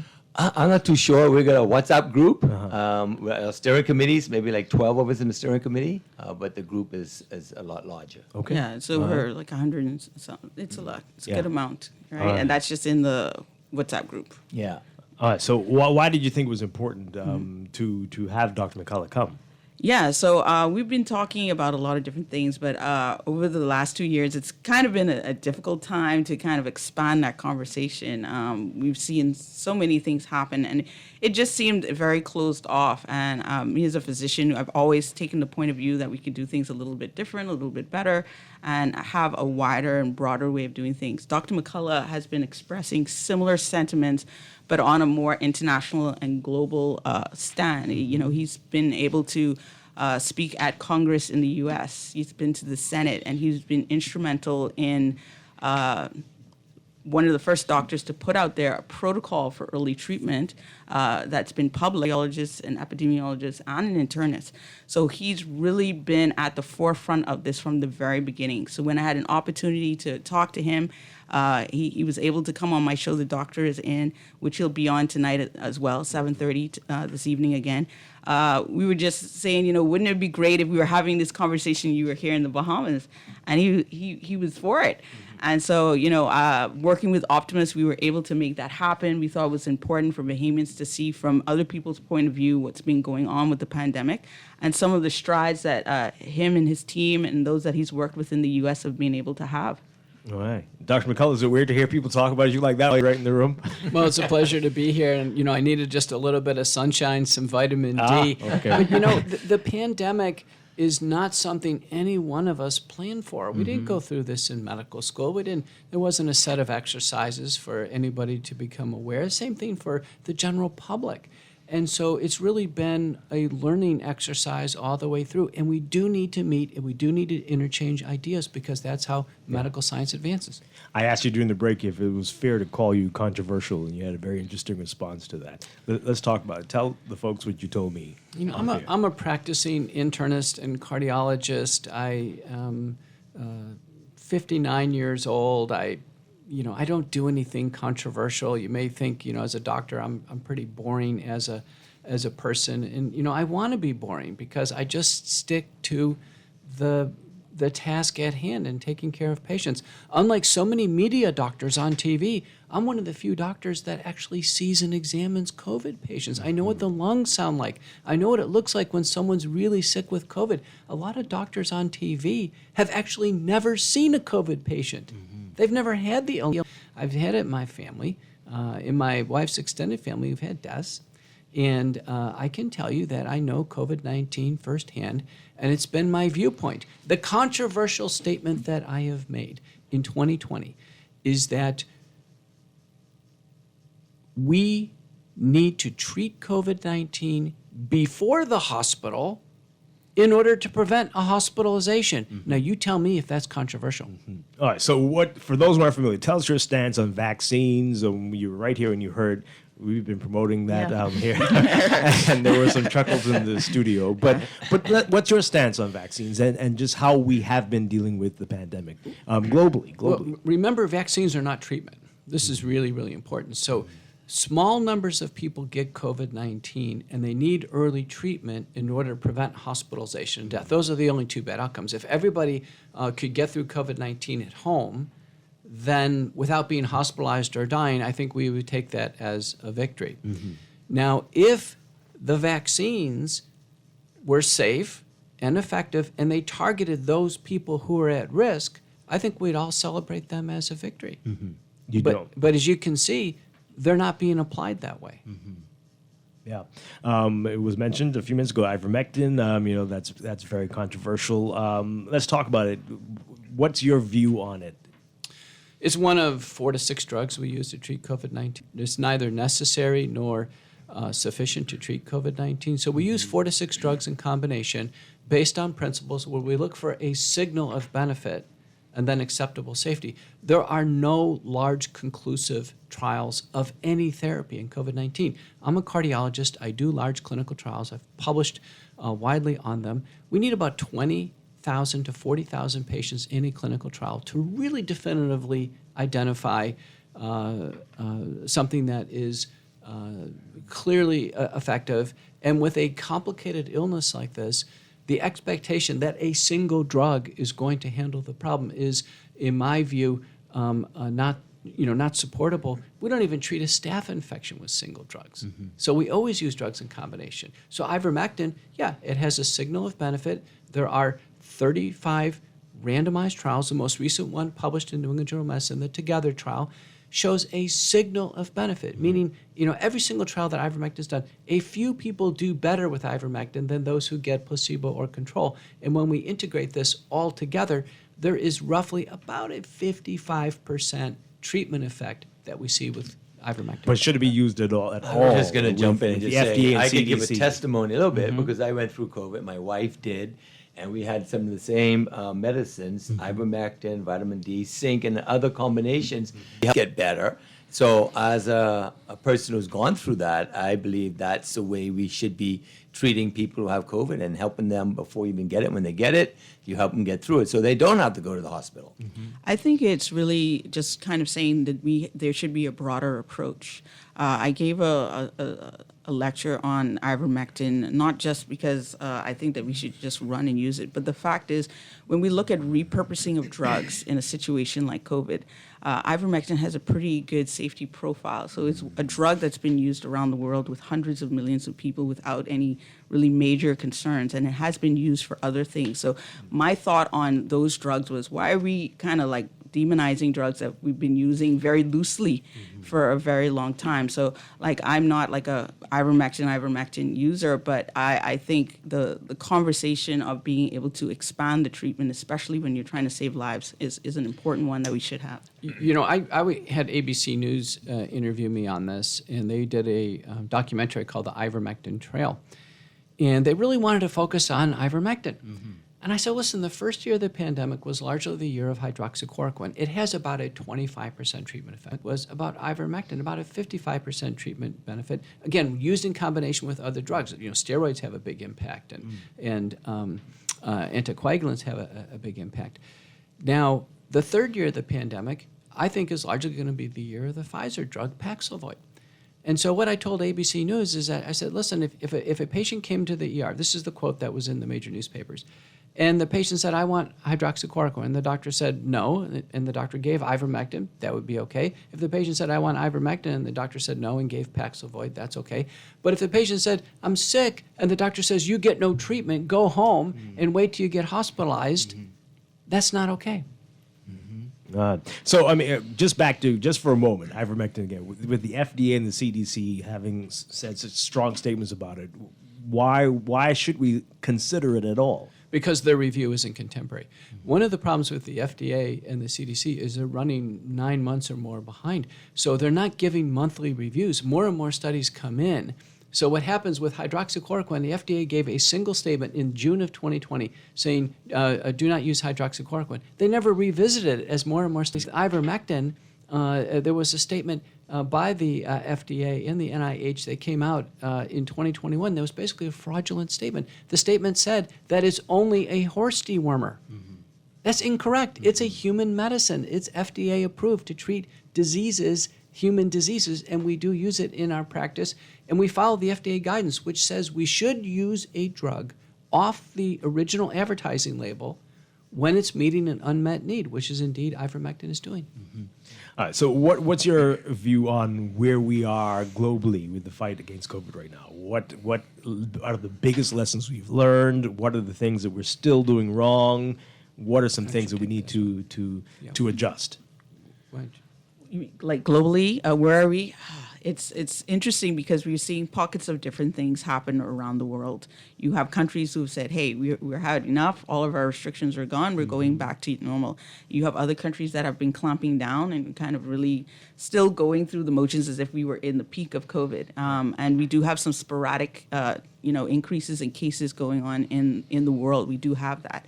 But I think we have kind of gone through the peak of it in the sense. I think Omicron kind of showed us that everyone can get COVID, including those who are vaccinated. I think that was the proof that people needed to see that this was more based on what it was, which is what are your risk factors that have a lot to do with how your body interprets COVID has a lot to do where you are in terms of your health.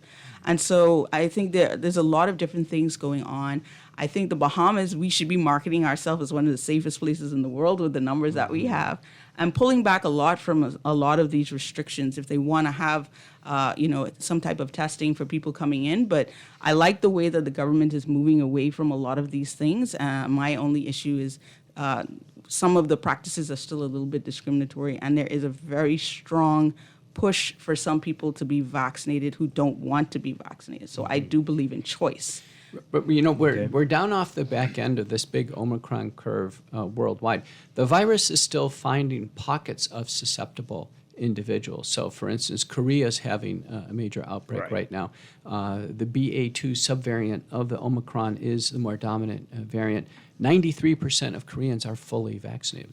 In our CDC original communication from Omicron December 10th, the CDC reported, and accurately so, it's been the case, that 79% of people who got Omicron were fully vaccinated. So the Omicron outbreak was really embarrassing for those who put forward the vaccine as a major strategy, because the virus obviously mutated and learned how to prey upon the fully vaccinated. One of the things worldwide that's interesting to observe is the lead countries, like some countries in Africa, Equatorial Africa, have the least number of COVID cases and the least mortality. The most heavily vaccinated countries. Is that not because they're not reporting as well? Does that not have a role to play with it? Well, the reporting we assume was the same before the era of vaccination and afterwards. It hasn't changed. So the idea here is that we go country to country. There's 3 analyses now, one by Subramanian, Kampf, and Beatty, all showing the more intensively vaccinated countries around the world. There's 145 countries in these analyses. The vaccine is making the problem worse. There's absolutely no doubt about it, because it makes sense. If you vaccinate a lot of people who don't need the vaccine, then we're just going to create large groups of individuals who then the virus can basically learn how to become resistant. The vaccines don't sterilize the sinuses. So the virus lives easily in the sinuses of someone who is fully vaccinated. And so when that happens, there's multiple analyses. Chow, Acharian, Rimerisma, and Accorsi have shown that the fully vaccinated have, when they get sick, they have high viral concentrations in the sinuses. So it's clear the vaccines don't prevent someone from getting COVID-19, and they clearly don't prevent transmission. So the question is, what are the vaccines doing? They're only FDA approved in the United States in someone who hasn't had it. That's their only claim. There's no FDA claim to reduce hospitalization or reduce mortality. So at this point in time, the vaccines as a leading strategy, unfortunately, have failed worldwide. That's the reason why many countries have dropped mandates. UK just dropped them across the board. Enthusiasm for vaccination has dropped dramatically. I think we'd all welcome a safe and effective vaccine for our seniors and our elderly who are at high risk. It's just that we don't have that product right now. So what is your official stance on the vaccines that we do have right now? If you aren't vaccinated, what should you do? And if you are vaccinated, should you get boosters? What do you say? All the vaccines, certainly in the United States, are experimental. They're investigational use only. They have not received full approval. So we have strict standards for research. No one, under any circumstances, can receive any pressure, coercion, or threat of reprisal for participating or not participating in research. That means all mandates dropped. Drop them. There can be no mandates for someone to participate in vaccine research. We can't allow that in a free and civil society anywhere in the world. It's unacceptable. The vaccines themselves, based on the safety record that they have accumulated, should be pulled off the market, and they should be analyzed for what went wrong. We do this in every product. There's hundreds and hundreds of products that are pulled off the market when things start to go bad. What happened here? Now, a vaccine strategy in the future could be okay. We just have not had any successful vaccine against respiratory illnesses. Recently, the pneumococcal vaccine, which we rely on for pneumococcal pneumonia in our seniors. We don't vaccinate everybody, but in our seniors, the vaccine efficacy as published with 13-valent pneumococcal vaccine in JAMA was 9%. 9% protective. With our current sets of vaccines, with Delta and Omicron, we are well below 50% protection, even against the binary outcome of COVID-19 respiratory illness. Some analyses 20. Any vaccine that's less than 50% effective is fundamentally useless. Right. And again, for those who are vaccinated and they're up 5 months now, 6 months, and they should get boosters, what do you say to that person? Again, remember their research. It's not like they should get boosters. They could consider a booster, but there are no published data suggesting the boosters have benefit for individuals. None of the booster studies have achieved any protection greater than 50%. And sadly, the harms that occur with the vaccines, and people recognize there's over 1,000 peer-reviewed papers showing and demonstrating the various fatal and non-fatal vaccine injuries, they can happen with the booster as well. Now, I see you want to say something, Andy, but before, I know Dr. D has told me this before. It's not right to ask people their status, but are you vaccinated? What can you tell us? I've had COVID-19 twice. So what does that mean? Well, remember, the vaccines are only indicated for someone who has not had COVID to prevent COVID. So I had COVID very early on. So the vaccines by the FDA approved, emergency use authorized approved standard would not be appropriate for me. Yeah, but the fact that you had it twice, does that not mean that perhaps you needed something to help you to prevent getting it again, and the vaccine might have helped? It's like a mild He's cold. here. No, it's like a mild cold. COVID's like a mild cold for someone my age who's fit and thin, takes care of myself. It's like a drippy nose. So you're going to get 4 colds a year anyway. It's no different than a common cold. Andy, so you wanted to say something, Andy? I was just going to say, listen to Dr. McCullough. I was thinking the fact how Optimus got started, and I had 3 points, and I'll just read them because they relate so much to what he just said. The seeming imminent threat of a mandatory vaccination program caused us to come together. The inadequacy of education on preventive measures and early treatment, and the bullying of non-compliant doctors supposedly offering misinformation about therapeutics. So he just addressed those very same issues, which is one reason we're here today as a group. Yes, you want to say something? No, I just, for some reason, this information seems controversial and shocking. But it's been, for me, controversial and shocking that this information isn't at large. Like the small percentage of people that actually have severe COVID compared to the amount of people that have really mild symptoms. When I talk to people about this, they're like, what are you talking about, Dr. Archer? So it shows you that there's a big problem on information being out readily available that's not speaking a particular way. And it's kind of sad that people didn't realize that we got a lot of the death, we got a lot of the issues with severe COVID. It was just kind of in our face every day, every number, every death. And I think we all, it was a frightening time for a lot of people. And there were people who were dying, but we did not tell the big picture of everything that was going on. And so to be isolated in lockdowns and hearing about these deaths, and all these people getting COVID, and I think it did something to our psyche. And as a nation, we're all over the world, we're going to have to heal from all of this that happened. It's just a lot. All right, so yes, it was a minority number of people who got very ill or died. But talking like this, does it in any way diminish that experience and the fact that... It doesn't. In fact, it really raises the issue that the hospitals were a product of inadequate early treatment. And I've published with Fazio and colleagues from an Italian study that the golden window to treat COVID-19 is in the first 3 days. So Dwight, if you were 85 years old and you had heart and lung disease and you started to get a fever and COVID, if you got treated with sequenced multi-drug therapy, it's called the McCullough protocol, and I was one of the first that was published this, it could involve hydroxychloroquine or ivermectin or Paxlovid, and it would involve nutraceuticals and supplements. Very importantly, we'd use virucidal nasal washes now. We use dilute povidone iodine, hydrogen peroxide. It's very effective. We start treating the virus in the sinuses. We start the sequence of drugs. In the United States, we'd actually give monoclonal antibodies. I've treated seniors with intravenous monoclonal antibodies. Then we move into the corticosteroids, aspirin and the blood thinners, and we get people through the illness. If they get sick enough to go to the hospital, they get the same stuff anyway. Why not give it earlier and avoid the hospitalization. But if I had someone like you, young and fit, and you had a drippy nose, it wouldn't be any different than having a drippy nose that's not due to COVID. I wouldn't do anything different. Do you see what I mean? So we don't take vaccines in young people to prevent some sinus stuffiness.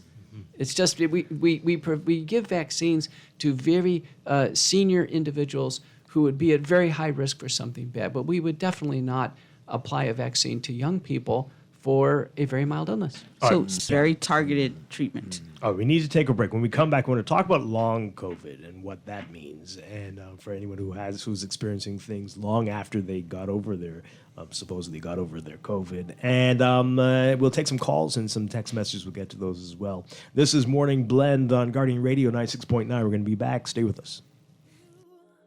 Yeah, you point out all my flaws and insecurities. And you, yeah. Doctors Hospital's Pharmacy introduces a new spin on prescriptions called Pick Up Now, Pay Later. That's right. You can collect your medications first and pay after. How does it work? Step 1, submit a prescription online. Step 2, select the pickup site. Step 3, collect your medication. And Step 4, pay online within 14 days. For more info, call us at 242-302-4785 or visit us at doctorshosp.com. For sale. It's our third look at this place. Let's buy. Here we come. Home ownership is a big deal, so move in merrily with CIBC First Caribbean. With your new mortgage, you'll get half off the appraisal cost, commitment fee, and more. Enjoy up to 95% financing and a homeowner benefits card, redeemable at selected hardware, furniture, and appliance stores. Nice zone. We moved in. Merrily. Terms and conditions apply. Visit CIBCFCIB.com/move merrily for details. Around the world, Cleveland Clinic is recognized as a leader in healthcare. Our team of experts relentlessly pursues the best for our patients. From groundbreaking cancer research to state-of-the-art heart surgery, life-saving innovations happen here every day. When it's time to travel for your health, it's time to travel to Cleveland Clinic, your destination for care, for every care in the world. To learn more, visit clevelandclinic.com/Caribbean.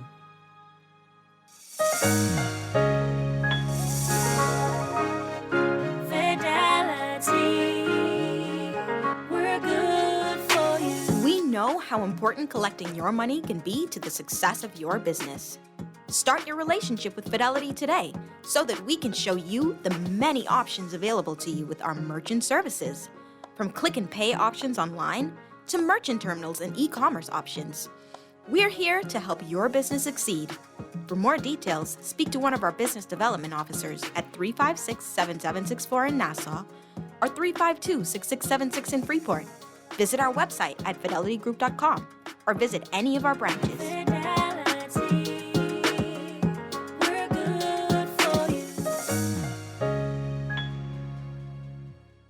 Around the world, Cleveland Clinic is recognized as a leader in healthcare. Our team of experts relentlessly pursues the best for our patients. From groundbreaking cancer research to state-of-the-art heart surgery, life-saving innovations happen here every day. When it's time to travel for your health, it's time to travel to Cleveland Clinic, your destination for care, for every care in the world. To learn more, visit clevelandclinic.org. Wherever you're headed, the Custom Computers Know-How team is standing by to help guide you in the East and the West. We now have 2 convenient locations on Patton Street in Palmdale and our newest store in the Caves Village Shopping Plaza through the Blake Road entrance. Discover the latest products by top international brands and the knowledge you need to unleash tomorrow's technology today. Drop by Custom Computers out east or out west. We're open Saturdays from 10 till 4. Let Wendy's heat up your morning. Wake up with our new Hot Honey Chicken Biscuit that is forged in flavor and made fresh every morning just for you. Forged from a fusion of sweet honey and spicy heat. Wendy's new Hot Honey Chicken Biscuit is our breaded premium all-white chicken breast topped with habanero honey, served on a fresh-baked buttermilk biscuit. It offers the perfect balance of sweet heat. Better mornings always start at Wendy's. Earning zero interest on your savings at the bank? With as little as $100, you can start earning interest on your money while you're sleeping, eating, or standing in line at the bank with the CFAL Savings Express Plan. Ready to invest? Start by putting $1,000 into our mutual funds and earn interest there too. Because at CFAL, your interest is our interest. Visit CFAL.com to start now. CFAL, growing wealth for future generations of Bahamians. Know what sounded? So how about this? That's the doorbell to your new home. But what if we told you both sounds are in the same place? That's right, because if you start or switch to an RBC mortgage, you could win a $3,000 US gift card to create or upgrade your home office. Pre-qualify to see what you can afford. Start or switch at rbc.com/Caribbean/mortgages and win your way to a $3,000 US gift card today. Valid until April 30th, 2022. This is Guardian Radio 96.9 FM. Fresh news, smart talk, all day.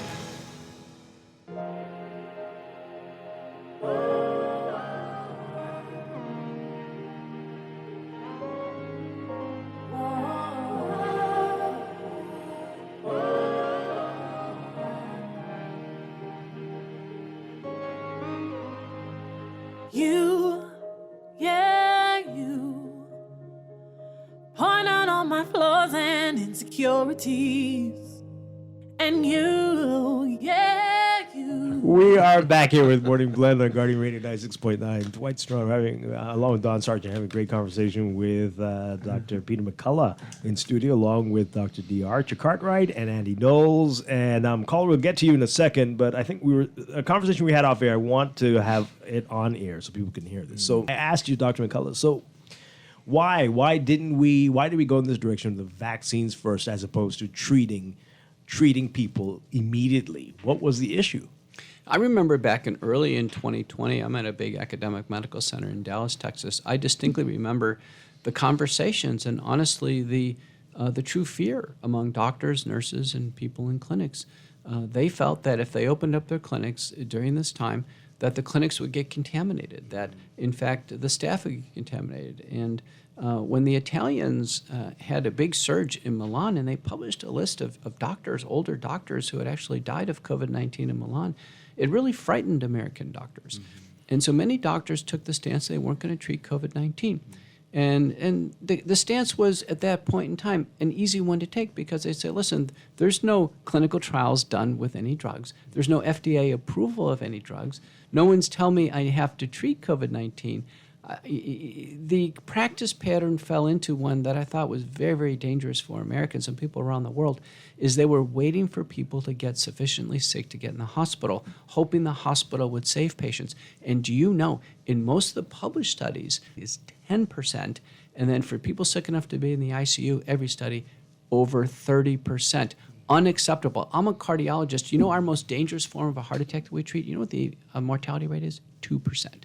So this is way worse than the worst heart attack. People getting admitted with COVID is far too late in the illness, and that's the reason why I led the charge on early treatment. Mm-hmm. Oh boy. Okay, well, we do remember Italy and how that did scare everyone, and so perhaps that is what happened there. Let's take some calls. Good morning, caller. You're on the air. Yes, hi, good morning. Hi. It's good to be on with you. This is Dr. Spencer Prince. Big shout out to Dr. Peter McCullough, Dr. Archer, and Mr. Andy Knowles. I want to just support what is being said. I am one of those one of the physicians in the outpatient setting who dared to treat patients for COVID, and I'm very, very, very grateful for guidance led by Dr. McCullough,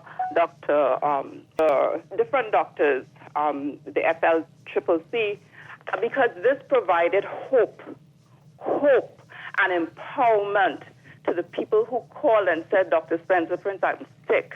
I got a positive test. What do I do? I felt empowered. And out of just over 100 patients I've treated here, I have had one person pass. And that one person who passed came to me pretty late in the game. All of my patients, outside of that one beloved person, lived. And these patients were high-risk patients. I have a patient who's over 400 pounds. He should have been in the hospital, but thank God for early and aggressive treatment. He didn't have to go. That helped my in-hospital colleagues who did their best with what they knew. But we can't wait until patients get sick enough to be hospitalized. We have to have early and aggressive treatment to make a difference. I have patients who meet me and say, because of you, God used you to have me alive today. All right, so this thing is more than academic, is where rubber hits the road. And my final comment has to do with optimizing our health so that whatever we get sick with and whatever else is coming down the loop, that we as a people, we are in the best position. We have done our best to fortify our bodies through proper sleep, through exercise, consistent, enjoyable exercise, through healthy eating, the greens, the fruits, the vegetables, right, the healthy legumes, putting away the fast food and the processed foods and the salty stuff that makes us sick, right? We are enabled to do something so that the next pandemic, if there should be one, we as a Bahamian populace, we're ready. We're ready. Okay. We're ready. Thank you so Thank much. you very much. And of course, supplements and repurposed medicines which work and which help people. So thanks again and continue the great job, Optimist, Dr. Archer, Dr. Peter McCullough and crew. Thanks again. Okay, thank you very much. Appreciate it. Let me respond to that really quick regarding hope. When I testified in the U.S. Senate in November of 2020, the minority chairman, Senator Gary Peters from Michigan, said in his opening statement, we don't want to give Americans hope with early treatment. He was obviously taking the position not to treat people.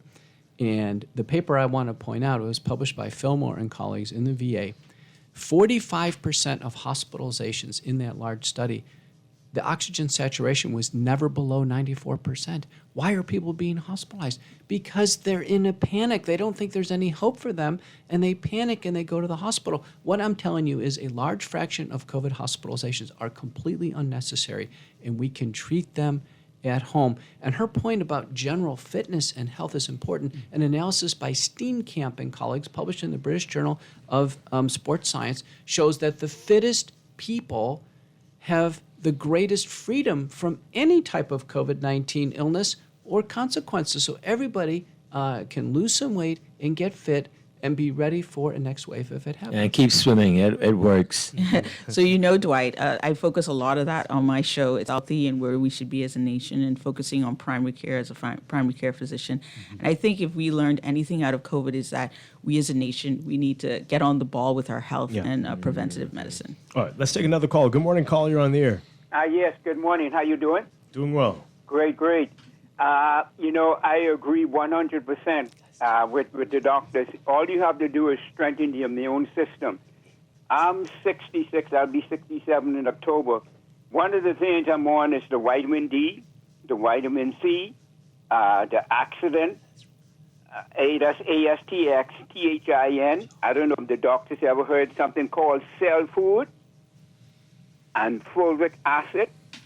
No sugar, no dairy, no red meat, nothing like that. So once you keep your immune system strong, get in the sunlight, do your exercise, you'll be okay, because a lot of Bahamians eat a lot of sugar, and there's sugar in everything, ketchup, potato chips, all of those things, So if you keep your body strong, so I don't know if they know about, like I said, something called cell food, and it's ASTAXA and fulvic acid. Okay. Thank you. Thank you very much. Appreciate it. Let's get another call in, then we'll get to some of these text messages here. Good morning, caller. You're on the air. Turn on your radio for us, please. Dwight. Hi, good morning. Good morning, Dwight. Hello. Hi, you're on the air. Yeah, good morning to you guys. Dwight, I'm 70, like the other gentleman said. I'm 70 years plus. And I was diabetic, diagnosed as diabetic when I was about 50. I started doing a lot of the plant, the leaves, the moringa, the neem, soursop, guava, avocado, you name the leaves and stuff like that in my tea. Brought my sugar down. It used to be around 290. Brought it down to 113. Brought my weight down and so forth. But I don't know what happened, Dwight. I don't know what they injected into me. When we had the vaccines, I went and I took my vaccine, double shots. I also got my booster. But somehow, Dwight, after the vaccines, things started happening to me, and I still tried to find out what did they put in me, other than something name a vaccine, because things have been happening. I've been going to the doctor. They find nothing wrong with prostate, no high blood pressure, no sugar. The other day, my legs started the blood clot. Found no blood clots, but my legs are just hurting, shoulders hurting, and I don't know what happened, but all of this started after the vaccine. What did they put in me? Have a good day. Sparky? Okay. Well, anyway, let's get to this text message here. This person says here, what Dr. McCullough is saying is not what we've been told. We were told that the vaccine is to assist with preventing hospitalization and possibly not dying, but to prevent getting COVID. Yeah, we rely on randomized trials for these claims of safety and efficacy. So the biggest randomized trial portfolio was published in September of 2021 by Pfizer in the New England Journal of Medicine. Now, there was a reduction in COVID-19, the common cold version of it at home. Mm-hmm. Okay, that's where the vaccine efficacy. There was no reduction in hospitalizations. And in fact, there's more deaths with Pfizer than placebo. So there are no randomized trials, none, that show that the vaccines reduce the risk of hospitalization and death. And our CDC director very fairly came out early in 2021 and said the vaccines don't stop transmission.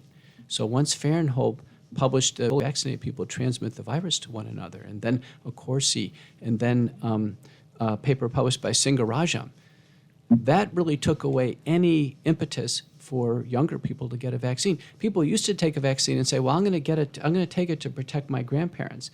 Well, once we learned that vaccines don't stop transmission, employers would say, well, we want everybody vaccinated at the workplace.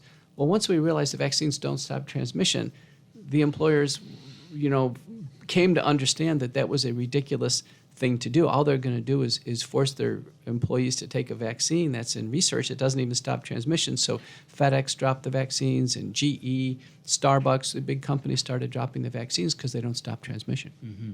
What do you feel? How do you feel about masks? Should we wear them? Are they necessary? Do they do anything? If you're sick.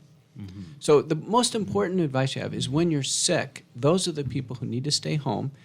Do you know when we have a sick patient in the hospital and we're going from the room down to x-ray to get an x-ray of their lungs, we have them wear a mask. I think that's okay. Is it 100% in stopping transmission? No. But we've done pretty good in not having hospital outbreaks in the United States. There have been no hospital outbreaks. There's been some nursing home outbreaks early in the United States, but after that, the nursing homes got things under control. So if someone's sick and they have to be transported from one place to another, yeah, wear a mask. But if you don't have the virus, Dwight, and I don't have the virus, and Andy and Denatra don't have the virus, if not, the mask doesn't do anything. Mm-hmm. All right, so this question is about how China's dealing with the virus and how they do these extreme lockdowns. What do you make of that? Aren't they still vaccinating? What should we take away from that? I've been to China 5 times. I've been to their labs. I've lectured all over Since the country. pandemic started? No, but this is before the pandemic. And I can tell you, unfortunately, as much as I like working with the Chinese people, I don't think the information coming out is trustable. Wow.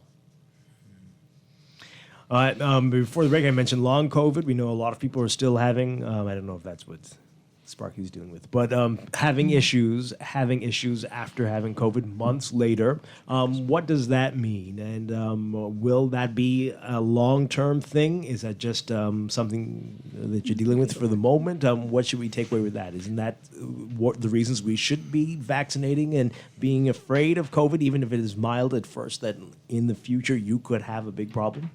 Long COVID's a real syndrome, and it takes on different forms, different symptoms. it's clear it's related to the duration and the intensity of the illness. So about 50% of people hospitalized with COVID in the ICU have long COVID syndrome.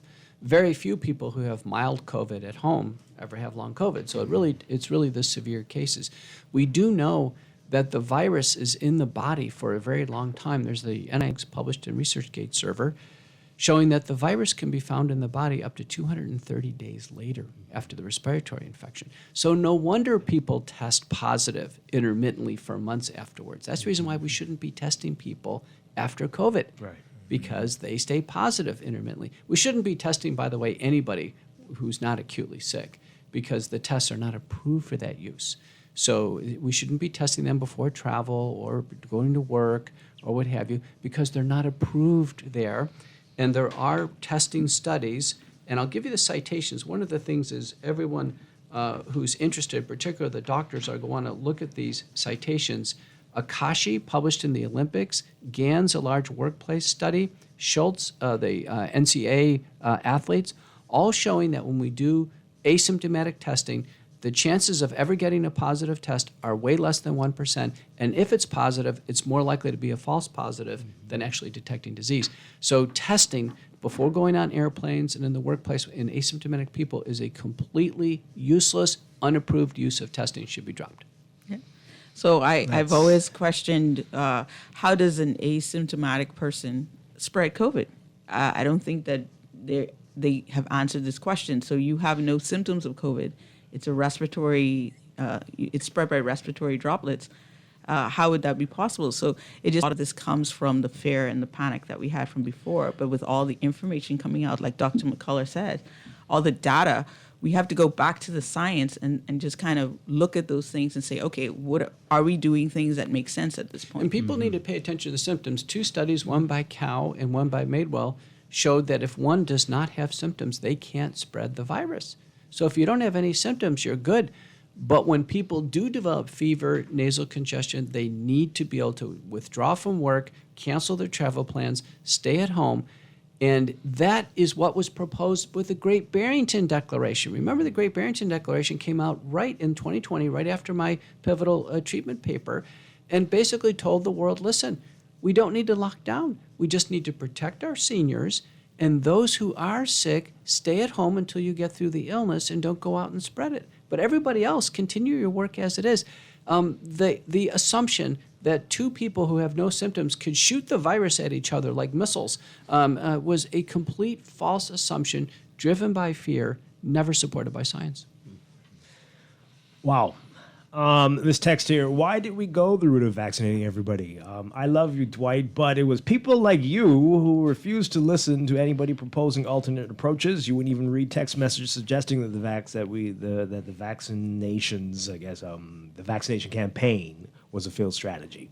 But Dwight was open on my show, and when I was on with him, we might not totally agreed, but I found that Dwight was open. He had some strong opinions, but I think people were just processing the information that they had. I think there's a belief system among public health individuals, and I know this because I'm going to appear in a documentary where you'll see the leading public health officials you see on TV for the last 2 years.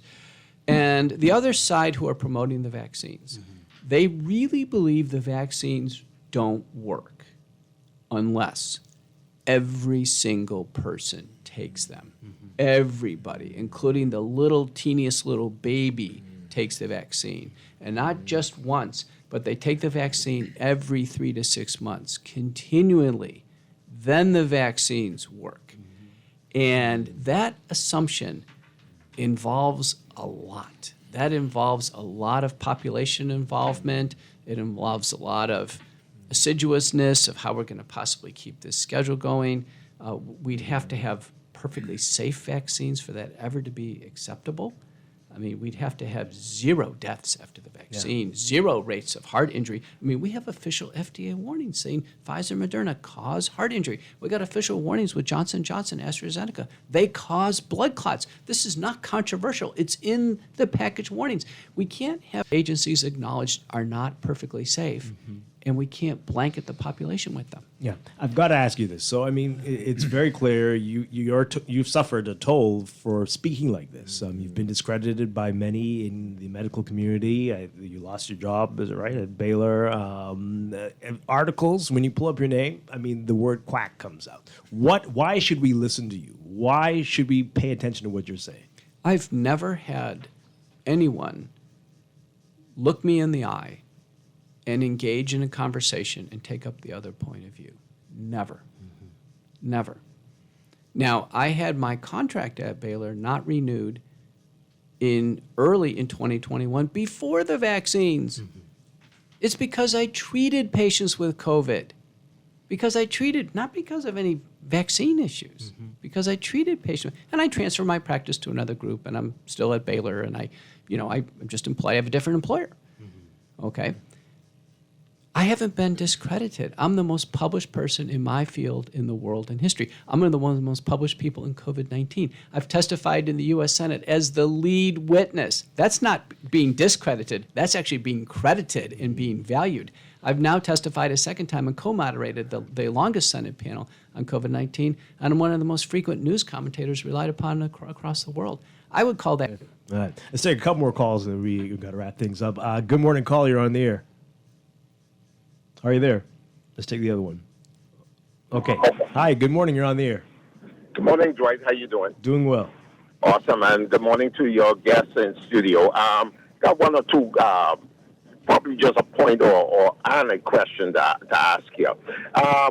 Pre and post COVID, do the doctors are they aware if any tests have been done to check with persons who may have had COVID or not in terms of lung capacity and whether they have began to develop any symptoms of lung disease by wearing these masks?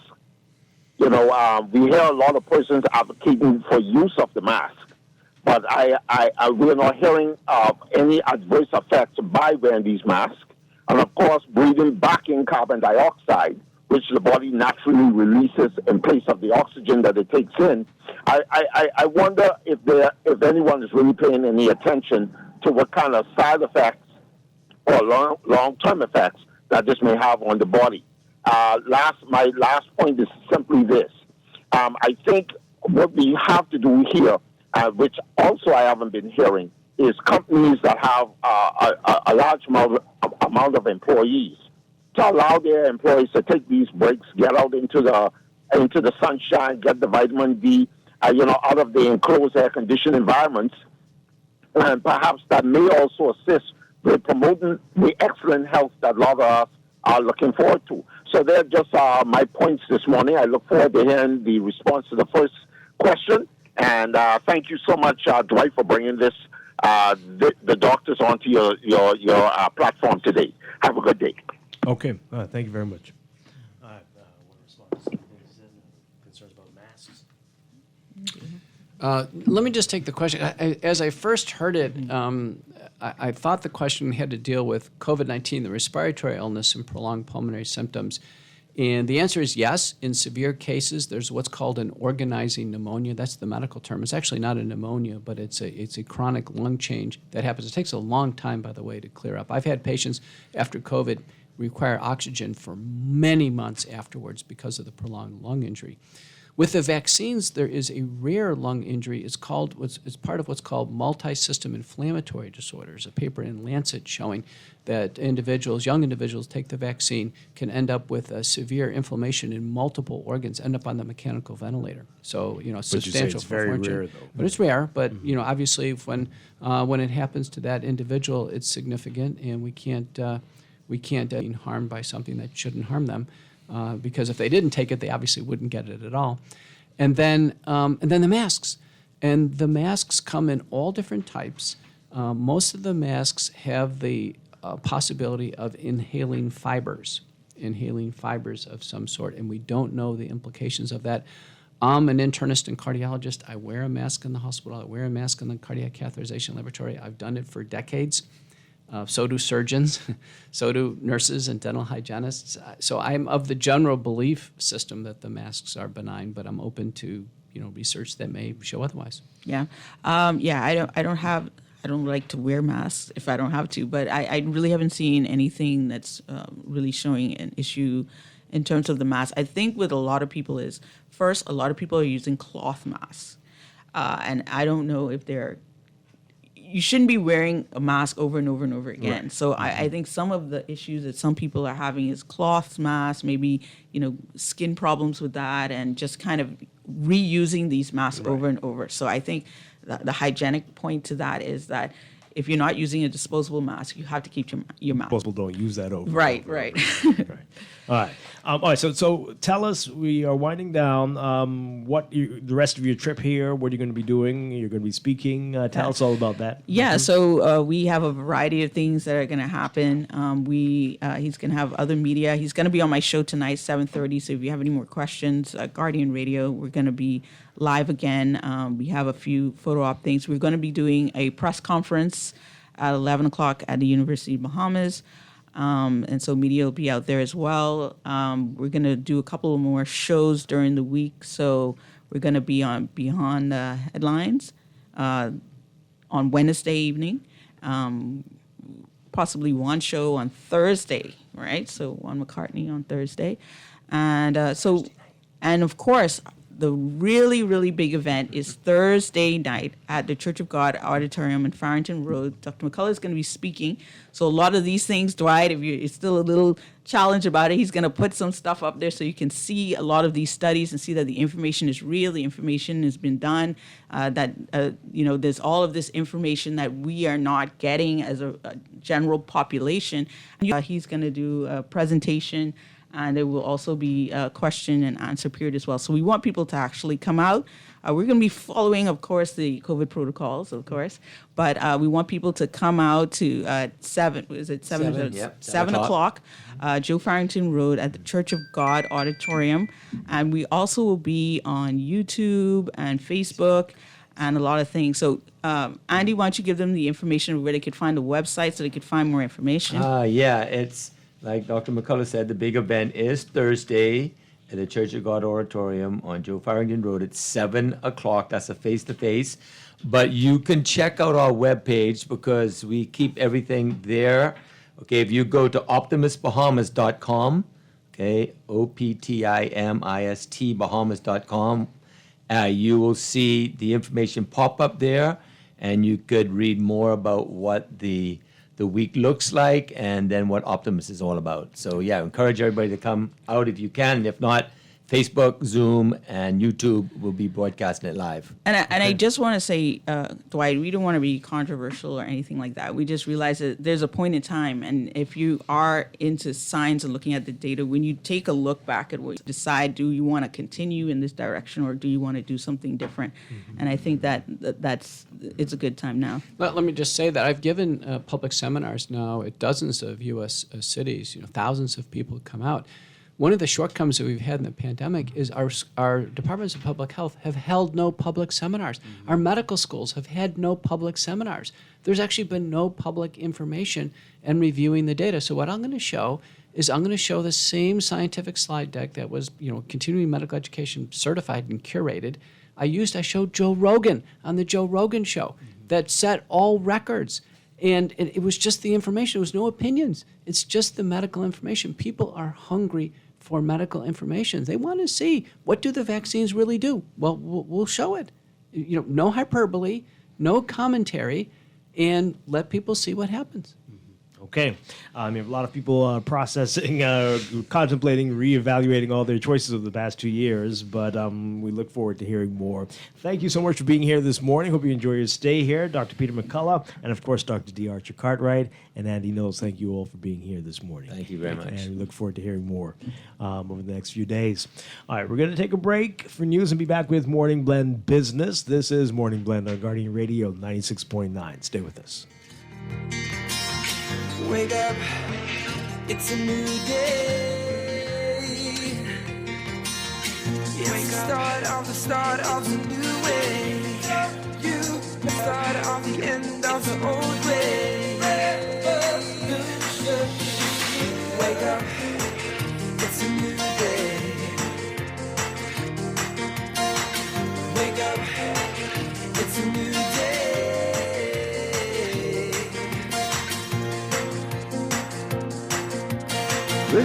is Guardian Radio 96.9 FM, Nassau, Bahamas.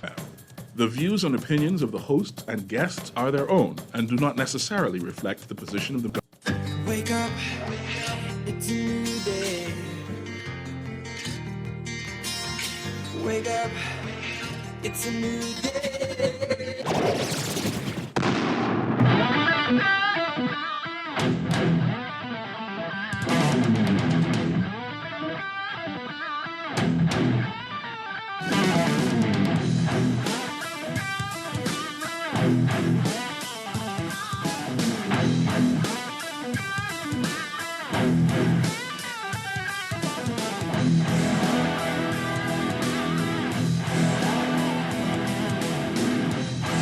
Good morning and welcome to Morning Blend Business on this Tuesday, April 5th, 2022. Welcome back to our Morning Blend listeners. Once again, I'm Dwight Strachan. This morning, I wanted to talk about the traffic issues in New Providence. Now that the schools are open and more people have returned to work with the pandemic settling down, and we're seeing it, and the traffic issues start earlier than usual, it seems, and they continue well into the evening. Have we sufficiently addressed the challenges we are seeing on the streets in New Providence? I want to hear from you about what you think are some of the things we need to look at, the areas that we all know are troublesome and hot spots, and yet year after year they remain unchanged.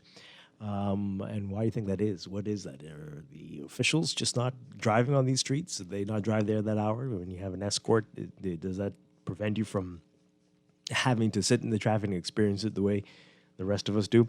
Let's talk about it. Where do you think are the areas that really need to be addressed this morning? Give us a call, 323-6232, 325-4316, 325-4259. Tweet us, Facebook us, text us, 422-4796, and it's affecting businesses as well, of course.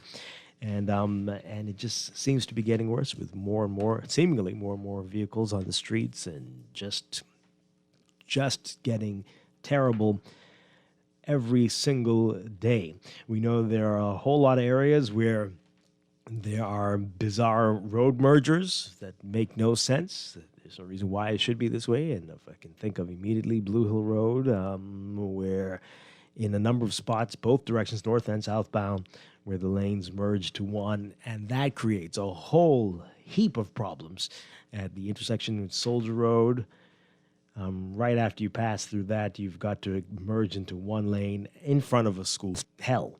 And the same thing is happening northbound in that area. Why did that happen? Was that too slow traffic now? Well, if that was the case, and they certainly are doing it, but on days when there are no schools, we've got the same issue, and it seems so unnecessary and putting people in danger. What else? What are some of the other hot spots for you out there and that need to be addressed urgently? Carmichael Road. Does it need to be 4 lanes? Does it need to be more than 4 lanes? We've talked about it in the past, but where do things stand with it? We know that's what's planned for Gladstone Road.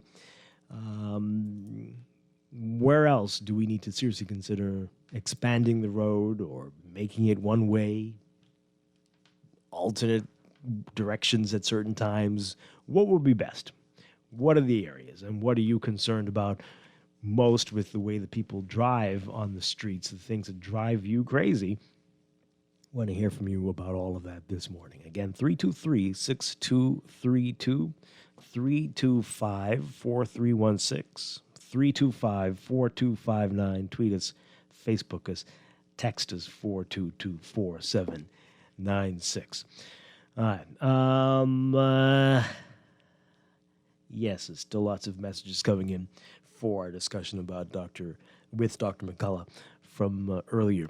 You can continue, but again, we do want to talk about the traffic problems in New Providence and what needs to be done. And when are we going to solve the public transportation system? Is it time to really look beyond what we have right now and find a way, whether it is buses or something else, to help people get out of their vehicles and sparing not just the streets from the madness, but also the planet. We have this very interesting report from the UN. It's not saying anything we don't know, but it is really calling for action now. The story, Now or Never to Save the Planet, our Travis Cartwright Carroll writing about it. It's now or never to limit global warming to 1.5 degrees Celsius, a new report by the United Nations Intergovernmental Panel on Climate Change warned, adding that a substantial reduction in fossil fuel use is required. That press release saying, quote, without immediate and deep emissions reductions across all sectors, limiting global warming to 1.5 degrees Celsius is beyond reach. That report released yesterday noting that between 2010 and 2019, global greenhouse gas emissions were higher than in any previous decade. The IPCC, that's the, again, Intergovernmental Panel on Climate Change, the chair, Ho-Sung, we are at a crossroads. The decision we make now can secure a livable future. We have the tools and know-how required to limit warming. I'm encouraged by climate action being taken in many countries. There are policies, regulations, and market instruments that are proving effective. If these are scaled up and applied more widely and equitably, they can support deep emissions reductions and stimulate innovation. While the report warned that temperatures may exceed 1.5 degrees Celsius, it added that temperatures could be reduced by the end of the century. It says, quote, it's now or never if we want to limit global warming to 1.5 degrees Celsius. Without immediate and deep emissions reductions across all sectors, it will be impossible. It says that an increasing share of emissions can be attributed to urban areas. The report stated that reducing greenhouse gas emissions across the full energy sector requires major transitions, including a substantial reduction in overall fossil fuel use, the deployment of low-emission energy sources, switching to alternative energy carriers, and energy efficiency and conservation. Well, folks, I mean, that's all we're doing when you're sitting in traffic in Nassau for hours every day. Not what we're doing at all. What are we serious about it, and what are we going to do to address this issue? Let's talk about it. More from the report. It says that by renewables are becoming increasingly viable. Electricity systems in some countries and regions are already predominantly powered by renewables. It says it'll be more challenging to supply the entire energy system with renewable energy, even though operational, technological, economic, regulatory, and social challenges remain. A variety of systemic solutions to accommodate large shares of renewables in the energy system have emerged. A broad portfolio of options such as integrating systems, coupling sectors, energy storage, smart grids, demand-side management, sustainable biofuels, electrolytic hydrogen, and derivatives, and others will ultimately be needed to accommodate large shares of renewables in energy systems. Let's hear what you have to say. Talking about all of that, saving the planet and saving our streets from the congestion that we're seeing and the bad planning. Let's get your views on all of it. Good morning, caller. You're on the air. Good morning, Dwight. How you doing? Doing well. And indeed, good morning to the Bahamas. You know, Dwight, firstly, regarding our public transportation system, government just does not seem to have the will to correct a problem that they have full control, in my humble opinion, to correct, because after all, government is the issuer, of those licenses. So what is so hard for government to unify the bus system and make it so persons will want to get out of their cars and either use more of the public transportation system, which should be converting over to more and more electric vehicles at this point, Absolutely. for that matter, Yep. and or people riding bicycles more. What's wrong with us just jumping on the bike and riding around the corner, going to work or whatever? Mm-hmm. You know what I mean? And as far as the bigger picture of global warming is concerned, first of all, this 1.5 degree that they're talking about, is that in terms of annual or overall projected sea rise on average? What are they talking about there? They're hoping, well, definitely by the end of the century, they say, right? Because they're thinking that the temperatures will go up that much. And the danger, of course, is if the temperature keeps climbing and goes that high, then they are implying that the damage to our climate would be irreversible. Absolutely. I mean, the you're seeing it at the poles already. The ice caps are melting and the sea rise, and that will be dangerous for islands like the Bahamas that are mainly at sea level and will disappear. Which reminds me, Dwight, did you notice how flooded it got on the Friday when the royal visit happened? I heard about it. Yeah, where it was but raining. It didn't rain all that much. Mm-hmm. That's the point I'm trying to get at. How come it flooded so much on Nassau when it didn't rain all that much that day? Could this be an indication for us in the Bahamas as to the fact or the likelihood that the sea level has risen and now we're being negatively impacted by it? I'm not too sure, but we've got many examples of major changes that have happened in our lifetime.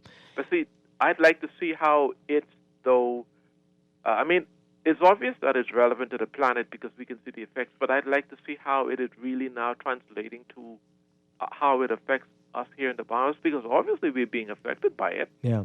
People will say, just look at Dorian, that's all. Yeah, well, that's true. Dorian, you cannot ever escape Dorian because, was it the strongest hurricane ever on the planet or in this region? In this region, yeah. In this region. Mm-hmm. And I will end on this note, Dwight.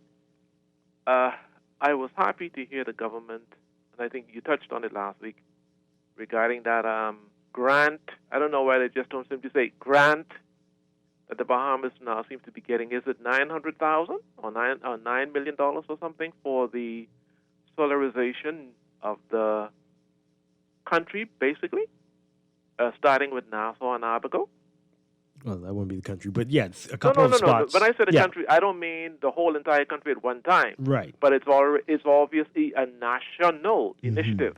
Nassau and Abaco, we're all a part of Bahamas, and this is being done on a grand scale now. I mean, could you let the public know more about the details as to what those solar systems are and how they will positively affect us? And then I would like to see the government actually start installing solar energy systems on their residential rental units, because that is one of the places they need to start, as well as the schools, et cetera, et Yeah, cetera. and their offices, absolutely. Yeah. Great points. We're going to hopefully have them on soon to talk about that. Yes, looking forward to it. Thank you very much. Appreciate it. All right. So about the traffic issues, again, all related, right? Trying to save your time, save your vehicles, save energy, save the planet. This person here says, I love sitting in traffic. I drive an electric car. And they're laughing. Well, that's great for you. But but what do we... The traffic, I mean, whether it's electric or not, that can't be good. And unnecessary, right? It is so clear that it's poor planning that causes a lot of the challenges that we see on the streets. Bad drivers too, yes, but very bad planning. Like, why does this road do this? Why does it go there? What's with this curve? Why is this lane there? Why do we have this other lane here? And you sit for years sitting at a spot or at the light, like wondering, like, who did this? And have they not been back here to see that this is wrong? It's crazy. This person says here, Dwight, when the light turns green, many people are still coming through the light on red. This needs to be addressed. Also, I have a car with low-profile tires and rims. Every time I drop in a hole, I have to purchase a new tire. Can I be compensated by the government for failing to repair huge holes? You could try. You could try to sue you. You have to bring lots of evidence that it was that hole that did it and all kinds of stuff. Try it, sure. But at some point you might have to say, and this is not right, I guess. But at some point you're like, should you really be using the low-profile tires and with your big rims here? I mean, I know you should have the right to. That's what comes with the car, right? Probably. But after a while, right? At least until we get it together. No? You shouldn't have to do it. I understand, but how? Okay. Anyway, everyone knows traffic police, they're looking for someone specific. Would you ever get someone from traffic division to say why nobody is at the intersection for a whole shift and throw away the Ministry of Transport department because that deals with public transportation? 2022, still no unified buses. Yeah, and clearly that will be a thing. Clearly. By now, we have to just realize that, it seems. This one says the government needs to, I think they're trying to say stop playing. But they left out stop. Needs to stop playing with public transportation, especially the bus owners and drivers. Mm-hmm. Another one. I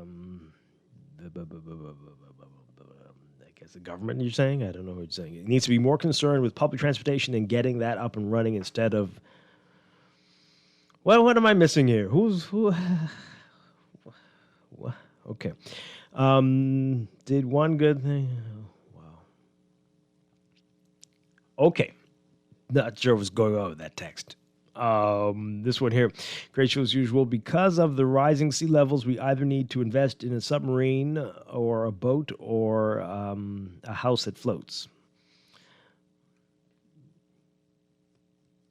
Mm-hmm. Okay, everybody's got jokes today. Serious issues, but okay. I mean, we need to lighten things up. Sure, absolutely. Submarine and house that floats. Yep, float right into the Atlantic. Should be fun. Great. Now, this one here, traffic in Nassau is inevitable. At least sitting in traffic in my EV is not costing me or the planet anything. Okay, still got to charge it up eventually. Not as much. Absolutely. And I definitely want to go electric. I'm ready. So I can't wait to be where you are, Texter. I can't. This person says the buses hold up traffic a lot because the 15A in the east is just ridiculous. We need proper bus stops. Yeah, indeed. Let's take this call. Good morning, caller. You're on the air. Yes, good morning, Mr. Strachan. Hi. Yeah, of course, I'll be calling Dr. McCullough tonight. I don't know if I'll go to the symposium because I don't want them to see who I am because I was speaking the truth. Yeah, I want to make an input on the traffic. Why should you be afraid to be seen speaking the truth? Right, a lot of people have disappeared for speaking the truth. I want to talk about the traffic now, right? Okay. Now, I was Pumpkin or Papa who called and talked about riding a bicycle. JT. Yeah, JT, yeah, but I always get them mixed up. But JT is correct. But the thing is, us Negroes, right? I said us, right? Are being programmed and socially engineered to look down at cyclists. I have a bicycle, what it costs $8,000 something brand new, given to me as gifts. So some people must bear in mind that some bikes cost more than their cars. They hate to believe that there's a $14,000 or $13,000 track bicycle also.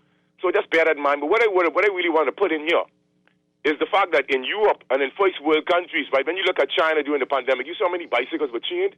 You know, in Denmark or Holland, I think they have the highest per capita per person of bicycle, but we are being engineered to sit in our cars on our fat, you know what, and then talk about diabetes. But the thing is, Dwight, the geniuses at the Yellow Primary, right?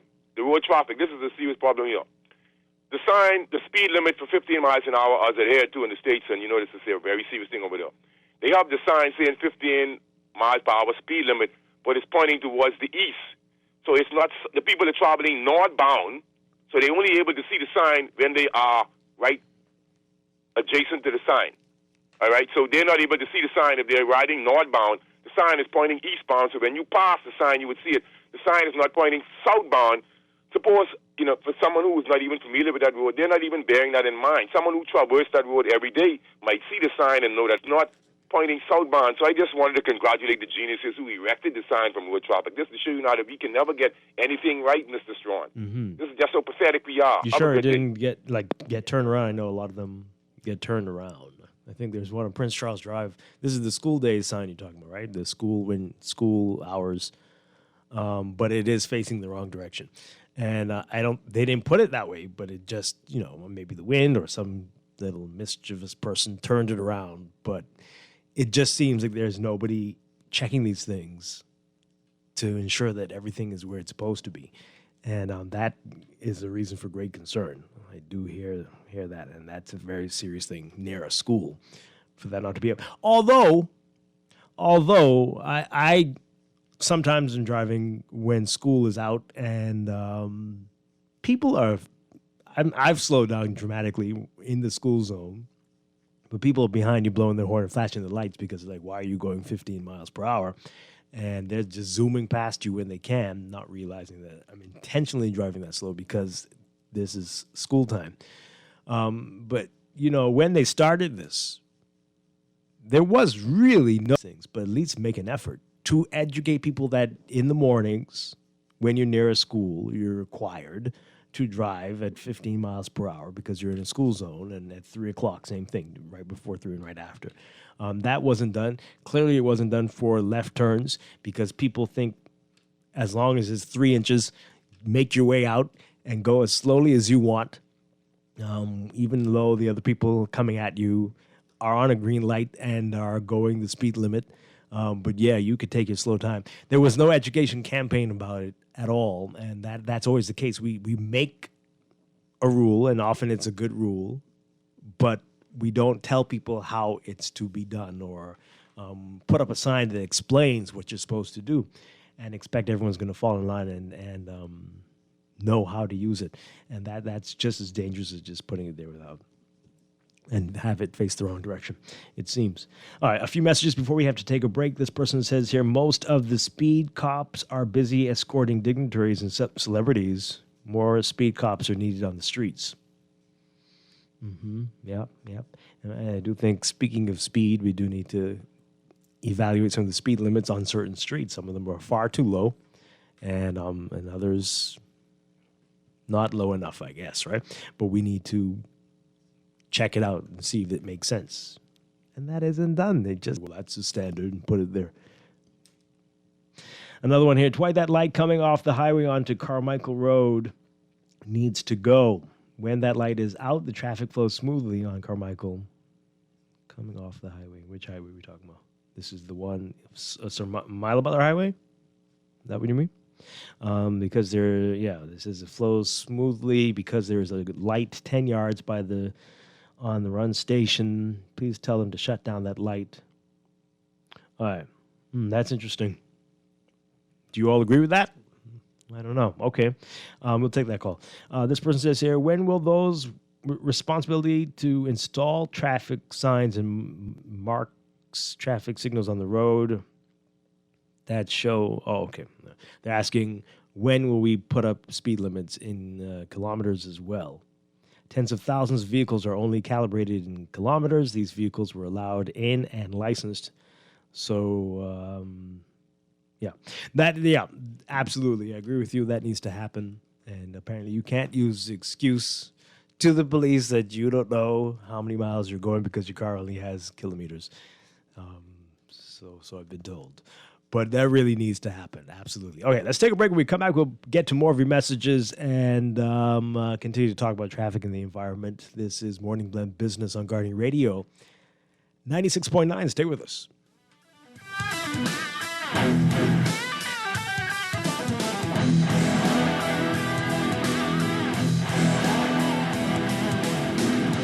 Ready to save?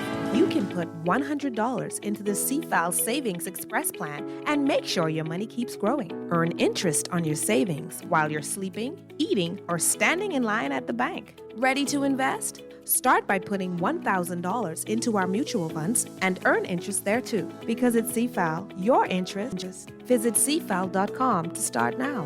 CFAL, growing wealth for future generations of Bahamians. Wait, you know what's going down tomorrow? Nobody, what happening? Joe bringing these knives to school. He could do Junior in. For what? Wait, he fooled with Joe girl. Mother sick. And you know Junior don't back down for nothing. So that means you got a big fight tomorrow. So whose side you want? Side? I trying to stay in school, not Simpson Pen. We gotta tell somebody about this fight. Tell somebody? I ain't no snitch. I mean cool, you know. Wait, if you so cool, then you need to stay in school and stay out of the fight. Yeah, but if I don't hang on Joe's side, how many boys coming for me next? All right, so we definitely gotta tell somebody. We gotta prevent the fight. What I say, I don't want nobody call me snitch. We could just call Crime Stoppers. You could report what you know, and nobody gotta know it's you. So what are the boy? All you gotta do is call them or you text them through the Crack Crime Bahamas app, and nobody can know it's you. Then the police come looking for me for more info, and when they finish with them, Joe them coming looking for me?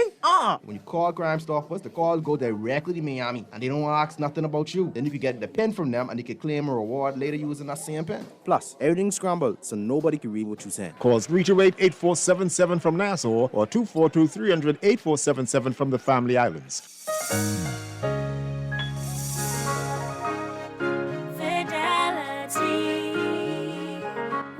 To think of the bank as my personal ATM machine. If I wanted a new car, new furniture, a weekend trip to Miami, no problem. Just max out the credit card or top up my loan.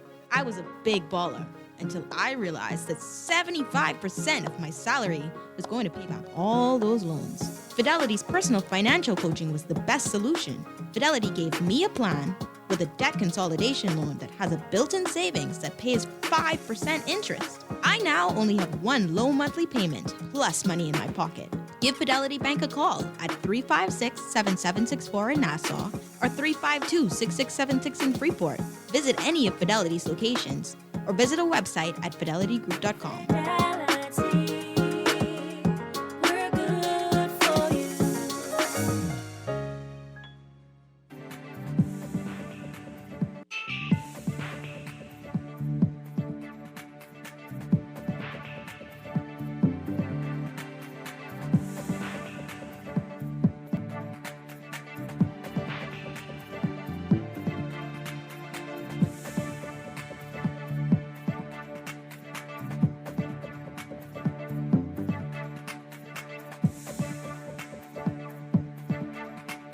It's time for your morning business report brought to you by CFAL. Bahamian borrowers appear to be regaining financial footing as the Central Bank of the Bahamas reported a nearly $60 million decrease in long and short-term loan arrears. While there was just a marginal decrease in non-performing loans of just 0.1% to $534.5 million, short-term arrears fell by 23.7% to $190.8 million.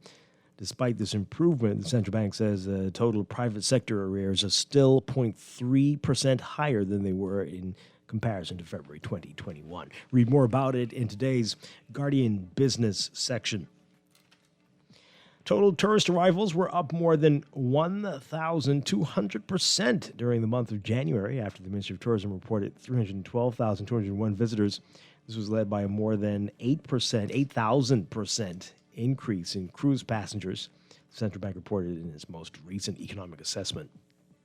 Air arrivals in January increased to 71,908 from 20,792 in the previous year, restoring 55.4% of the passengers received in 2019.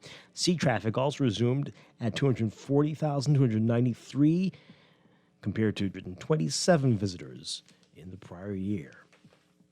Margaritaville at Sea begins sailing from the port of Palm Beach to Grand Bahama on April 30th, and its first 3 sailing dates are already sold out, according to the cruise ship's website. Grand Bahama will welcome back a familiar boat with a grand new makeover at the end of the month after the iconic Jimmy Buffett Margaritaville brand and Bahamas Paradise Cruise Line formed a partnership to create the first Margaritaville at Sea cruise ship. And Our Islands, Our Future coalition member and Bahamas Reef Environmental Educational Foundation Executive Director Katharina McKinney-Lambert stressing that the Bahamas must secure future through renewables, explaining that the latest UN Intergovernmental Panel on Climate Change report global investment in energy production through renewable sources must more than double in the next 10 years if humanity is to quell the warming effect on the planet. The group is also renewing its call for the Bahamas government to permanently ban any oil exploration endeavors. The group said the 3,000-page IPCC report published for major transition in global energy sectors and a reduction in fossil fuel use in the fight against global warming. What they have to say in today's Guardian Business section.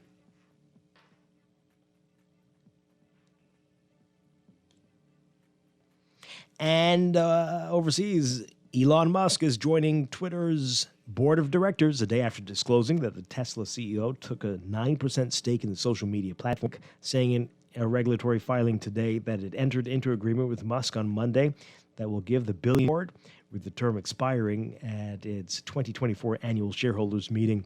Musk, either alone or won't be allowed to own more than 14.9% of Twitter's outstanding stock for as long as he's a board member and for 90 days later. Twitter's CEO, Parag Agrawal, saying in a tweet that the company has been talking with Musk in recent weeks that he would bring great value to the board. In your Market Watch, recapping trading on the BISX market movers, Commonwealth Brewery moving 1,045 shares, closing down 30 cents to 760. Consolidated Water unchanged at 237. Emira Incorporated unchanged at 1229. The BISX All Share Index closing at 2,226.3.99. That's your Market Watch, and that is your morning business report brought to you by CFAL, growing wealth for future generations.